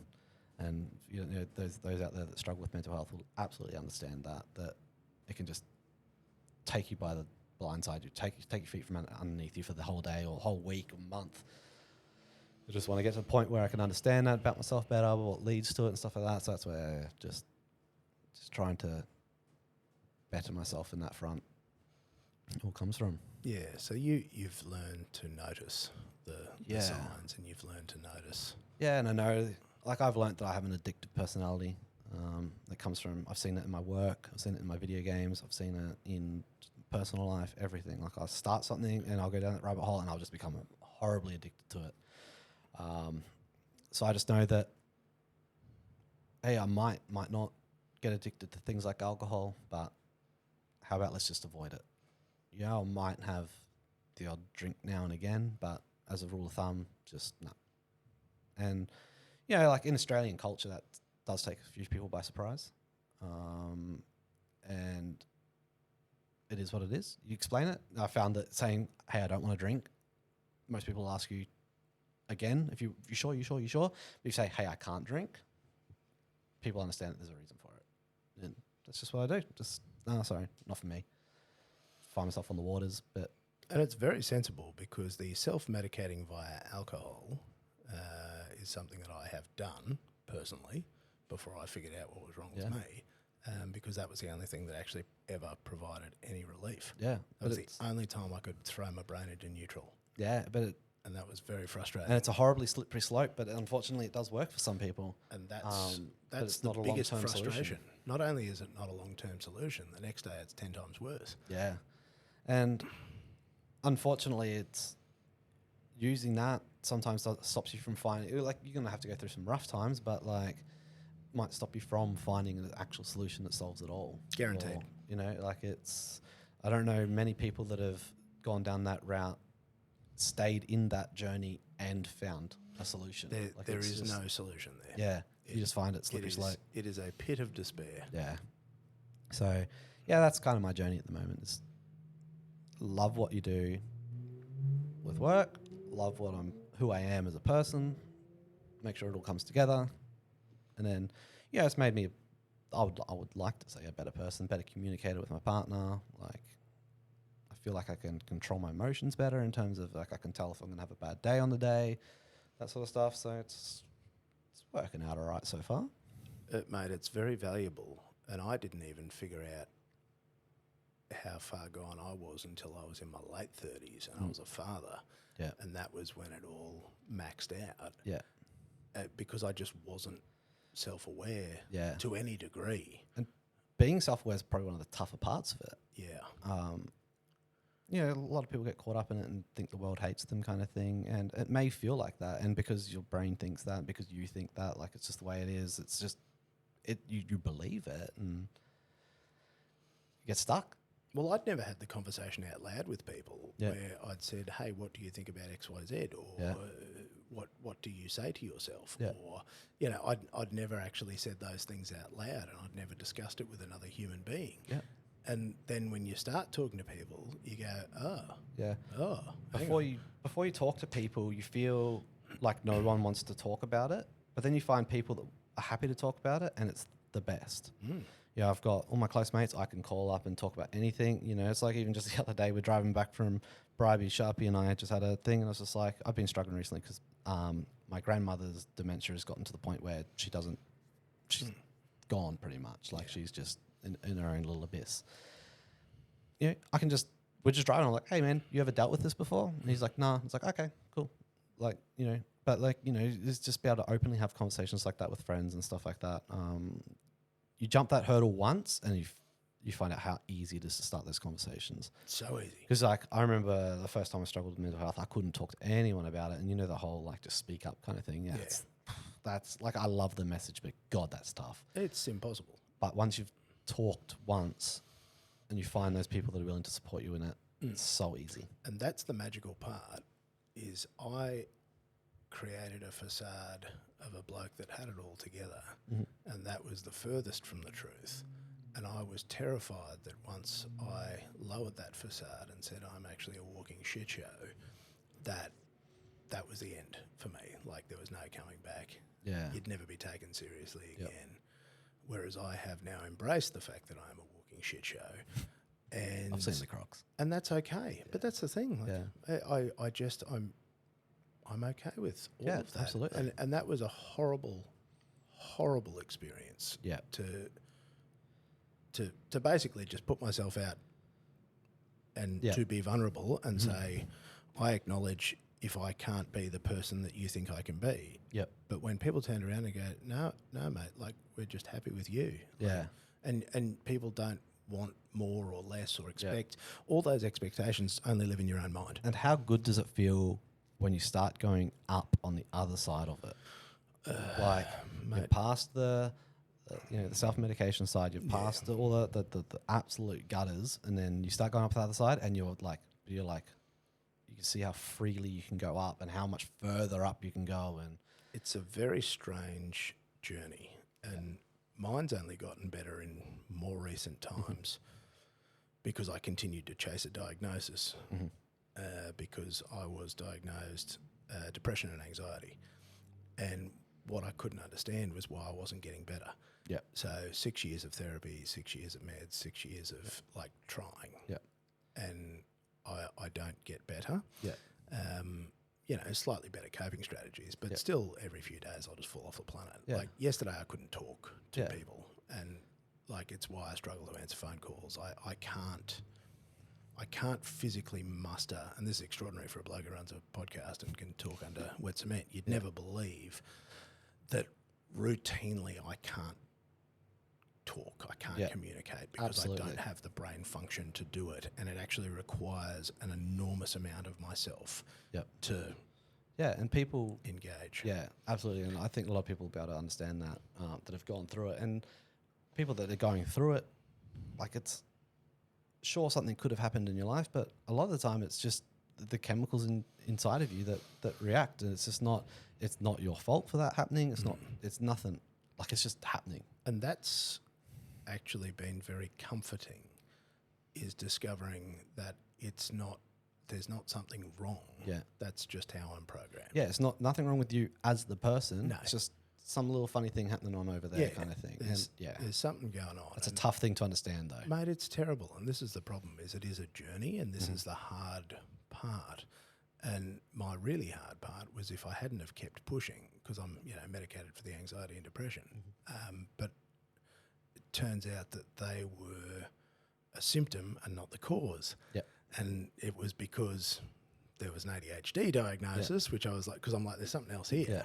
And then once we figured that out, another year of, because I've oddly had a lot of people now talk to me about that, because I'm very comfortable to share my experience because it's been such a shit show. Yeah.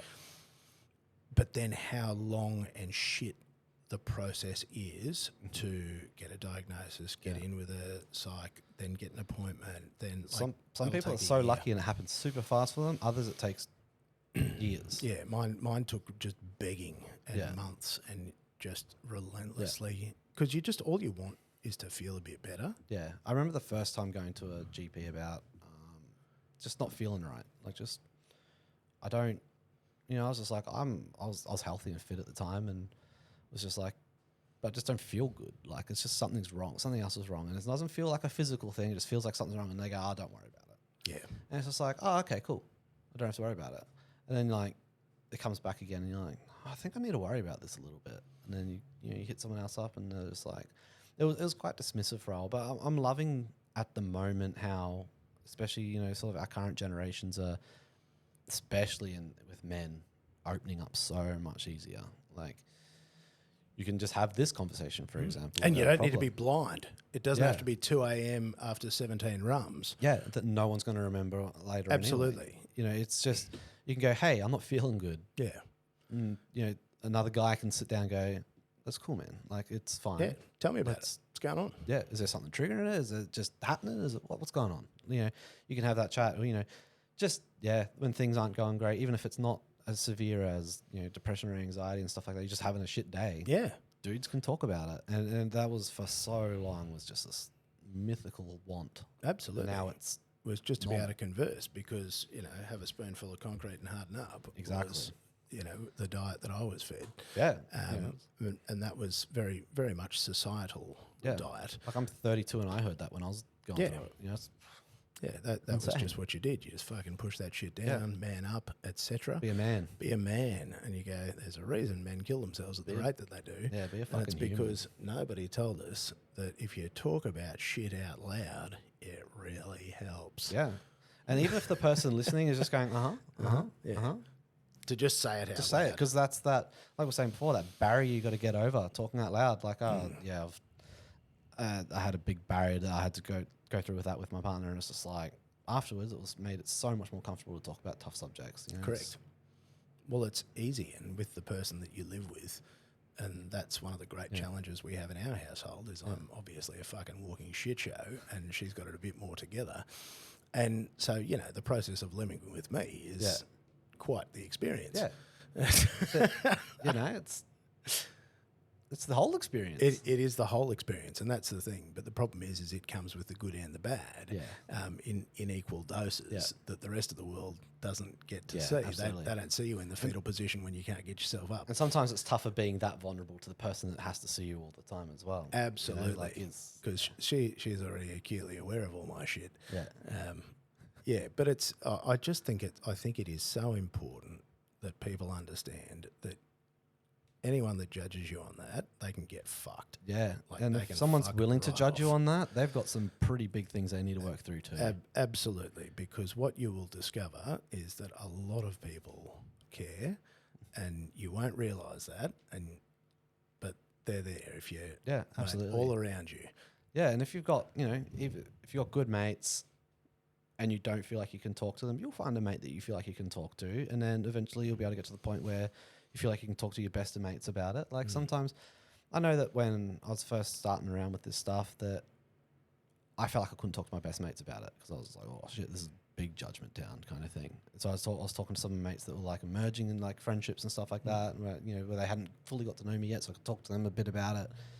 And then I realized, oh no, I can talk to everybody about this shit. Yeah, doesn't matter. And I've actually found that that's the best bit, because what I've discovered is by being very open and really just not being fussed about it, is it has enabled the space for people to talk who wouldn't otherwise. Yeah. And I've found that Yeah. has been extremely valuable for Yeah. people. Yeah. You're helping them help themselves. Correct, because they realise that they won't be judged. Yeah. They won't be. You've already taken that barrier down for Yeah, them. Just yeah, take don't worry that about kind it. of thing. Mate. Yeah. You take it down. By taking it down yourself, you actually give space Yeah. for others, and that's huge Yeah. because everybody is fighting a battle you know nothing about. Absolutely. And like the that older is you get, the more you realise that as well. Oh, mate. Because like it feels like, oh yeah, once I get past this thing, everything's all honky dory. But you get past that thing, and there's another thing sitting there waiting for you. And it's like a bill. It's. I was with one of my friends yesterday, and one of the transitions of the age group we're going into is where you are starting to have to support your parents. Yeah. And moving into that phase where you've got children, partners, businesses, and then simultaneously, Yeah. supporting elderly parents. Yeah. And like the shit show of life for somebody in that position, it's very overwhelming. Yeah. Could be a lot to handle. Mate, it's fucking a lot And to then, handle. that's why you've got to learn to, I guess, handle these things in much smaller doses earlier on. But then you've got to realise that stuff when you're young is tough. It is. And again, I tip my hat to you that you've, I don't, obviously you haven't had a nice path of finding your way to it, as is often the case.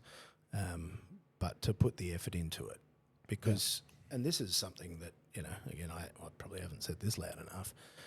The work I have to put in on a daily basis to just exist and be functional, I find astonishing. Yeah. Because I have to make sure that I have slept correctly, eaten correctly, that, all these things I have to manage my self-talk. I have to be, like, there's all these things that I have to do. I have this entire batch of rituals to just be functional because the way that I've learned to explain it to people is that when I gain consciousness, I'm at -10. Yeah. I need to be at 0 to start. start. And I have to start from -10 to 0 to, if you see me when I'm on, if you see me when I'm at, +10 full force, to get from -10 to 0 to +10, it takes everything I've got every single day. And when that battery is empty, it's fucking all gone. That's a tough gig. It's a tough gig, and it is relentless, and it is exhausting.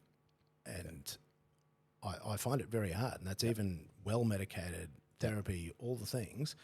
Every day is a battle for me, and again, I don't think I say that loudly enough, but every day is a fucking uphill battle.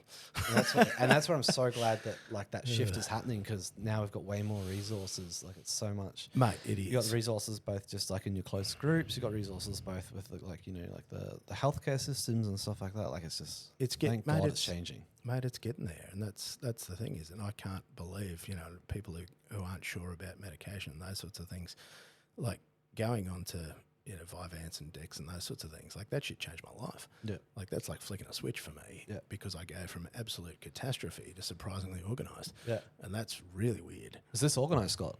Mate, this what you're saying here. And that's what I said, like this is work, this is functioning shit show, but I'm able to have cohesive thoughts and sequential thoughts and not just, running. Oh, the down zigzag all the thoughts. Yeah, the zigzag. Where you're like, God. because I was That's the the other, ADHD right there. that is the ADHD. I was saying to my wife, I was loading the dishwasher 2 days ago, and I went from loading the dishwasher to vacuuming under the bin in the same task. But I can understand that those seem similar to me. Like those are the same thing. It's when you'd be like packing the dishwasher and then you've got to hang up the Christmas lights. Correct. It's like it's exactly the same. But it's just a bit like in your head. It just makes it makes perfect sense, and you explain it, and in your head it makes perfect sense why you would go from. Because actually, I went from vacuuming under there to gluing pool tiles. Yeah. They had to be glued. Because that's in the sequence of things that had to be done. You either walked past the glue or walked past the pool. Correct. And I put because I put the thing out to remind me because I've had 40,000 thoughts since the last thought. So I put those out because I couldn't do it the day before because I'd noted that the moisture content was too high. Yeah. So I'd had to let it dry. I remember recently I had one where it was I had to take the dog for a walk or a bath or something like that. And then Nira walks in and I've got the vacuum pulled apart. It's just like, how did you get here? Naturally. Well, I looked at it and then I saw. Yeah, I was like, I'm going to take the dog for a walk. He's going to make the house messy when he gets back. I'm going to need to clean it up. I'm going to need to use the vacuum. The vacuum's not working at the moment. You asked me about that 100 times. But I'll do that now. And then when that's done, then I'll take the dog for the walk and I'll circle all the way back around. Yeah. And that, it is an extraordinary thing to try to explain to people that don't have the joy of neurodiversity because they just are like, fucking what?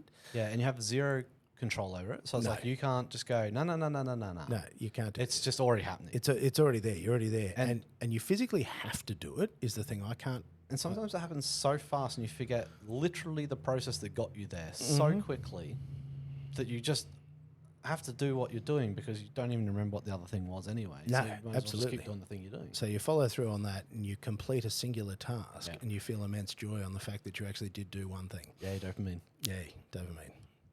Yes. Oh, God. Much learning around that. Yeah.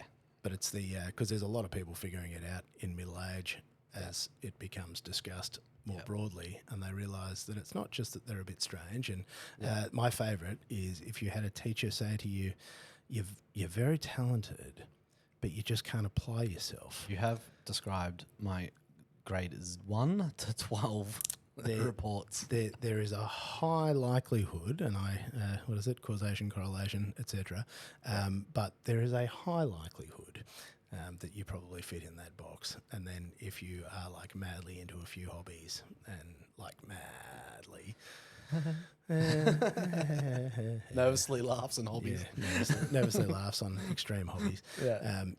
And it's hilarious as you talk to people because my other favourite thing is I've discovered that all my favourite human beings are generally a little bit neuro, which is why I love them because we resonate. And I'd always go, oh my God, these are my people. Yeah. But I didn't realise why. And it was just because we're functioning on this fucking insane plane. Yeah. And then when you find somebody else who clocks at that level as well, and you're like, shit, he gets it. That's one thing I found when I was doing gaming is everybody is off the scale. Off the scale, yeah. There's one dude I played with him still. I still really enjoy this dude's company, but man, that dude's like, there's got to be something else going on. Oh, but it's the gift. The guy's functioning somewhere else. Yeah, and it's the thing that I've discovered is the ASD crossover as well. Yeah. So when you get each of, when you've got the whole alphabet, but you've sort of got the savoury selection, and you've got the bit of ADHD, you've got the bit of ASD, and, our powers combined, just makes absolute weaponry. Yeah, I just wish I could remember more things. Capacity. Oh, no, that just, you can't. That's why you have the Google Note is my... Oh, man, my notepad? My notepad is sometimes I go through it. I've got two notepads. I've got a physical notepad. This is next to me. I had to get rid of that because I kept losing mine. I flick the pen too much and I break the pens by flicking them. Yes, I have the physical notepad and my phone notepad, and then sometimes I'll go through it like a year later. Yeah. And you're just like, what on the spectrum is this? Yes. It's just like, sometimes just like numbers or just like math or like a drawing, circle with a cross on it or something. You're like, oh, no. My favourite is when I've written a bizarre sentence that was very important and I need to record it at that time, and then I go back and read it and I don't understand what you feel like at the time it's going to be life-changing. Life-changing. Super important thing that I had to write down, and now I don't know what it means. Yeah. And there's like no sense made it, nothing. No context. Yeah. Yep, that's my whole notepad. Yep, that's my whole life. Now, we have effectively hit the rabbit hole, and I've also just noticed that we've just clocked over into our third hour of gas. 3 hours. So, Shit, it's lunchtime. mate, it is lunchtime. What I would like to do, because I could continue to chat to you for much longer, probably start winding this up, I think, mate. For people that would like to follow you around the internet for your shenanigans, aside from obviously at showersnacks, I believe there's an underscore in there as well. Yeah, at showersnacks. I can't remember if it's underscore showersnacks or showersnacks underscore. Yeah, I think find it somewhere there. Yeah, either way, showersnacks. It's a photo of me naked. Eating in the shower. Yeah, so there's obviously shower snacks because we are going to peer pressure him into this. Yeah, that's important. But for legitimate things, how could people follow you around? So I post a lot more. Like I've actually been trying this a lot more on social media at the moment, being more active. Post more of my normal stuff on James Dean K on Instagram at James Dean K, DEAN for those that want to spell it the other way. All work stuff is on Weddings with James. But, just James Dean K one's fine. There you go. That's where they'll find you. Yeah. Mate, this has been a real joy. Of 3 hours of joy. 3 hours of joy. Jesus. And a sweet Hilux. Thank you for making the time. That's all good. Happy to be here. I am absolutely delighted. I didn't know what we were going to talk about, and now we've got 3 hours of Mate, 3 hours of not knowing what we're talking about. And this is the joy of podcasting. Yeah. Is you just get in and you go and you see what happens. Now I'm thinking about lunch. It's all a mystery. Yeah, I am too, actually. On that note, for those of you that made it all the way to the end, thanks for listening. Catch you next time.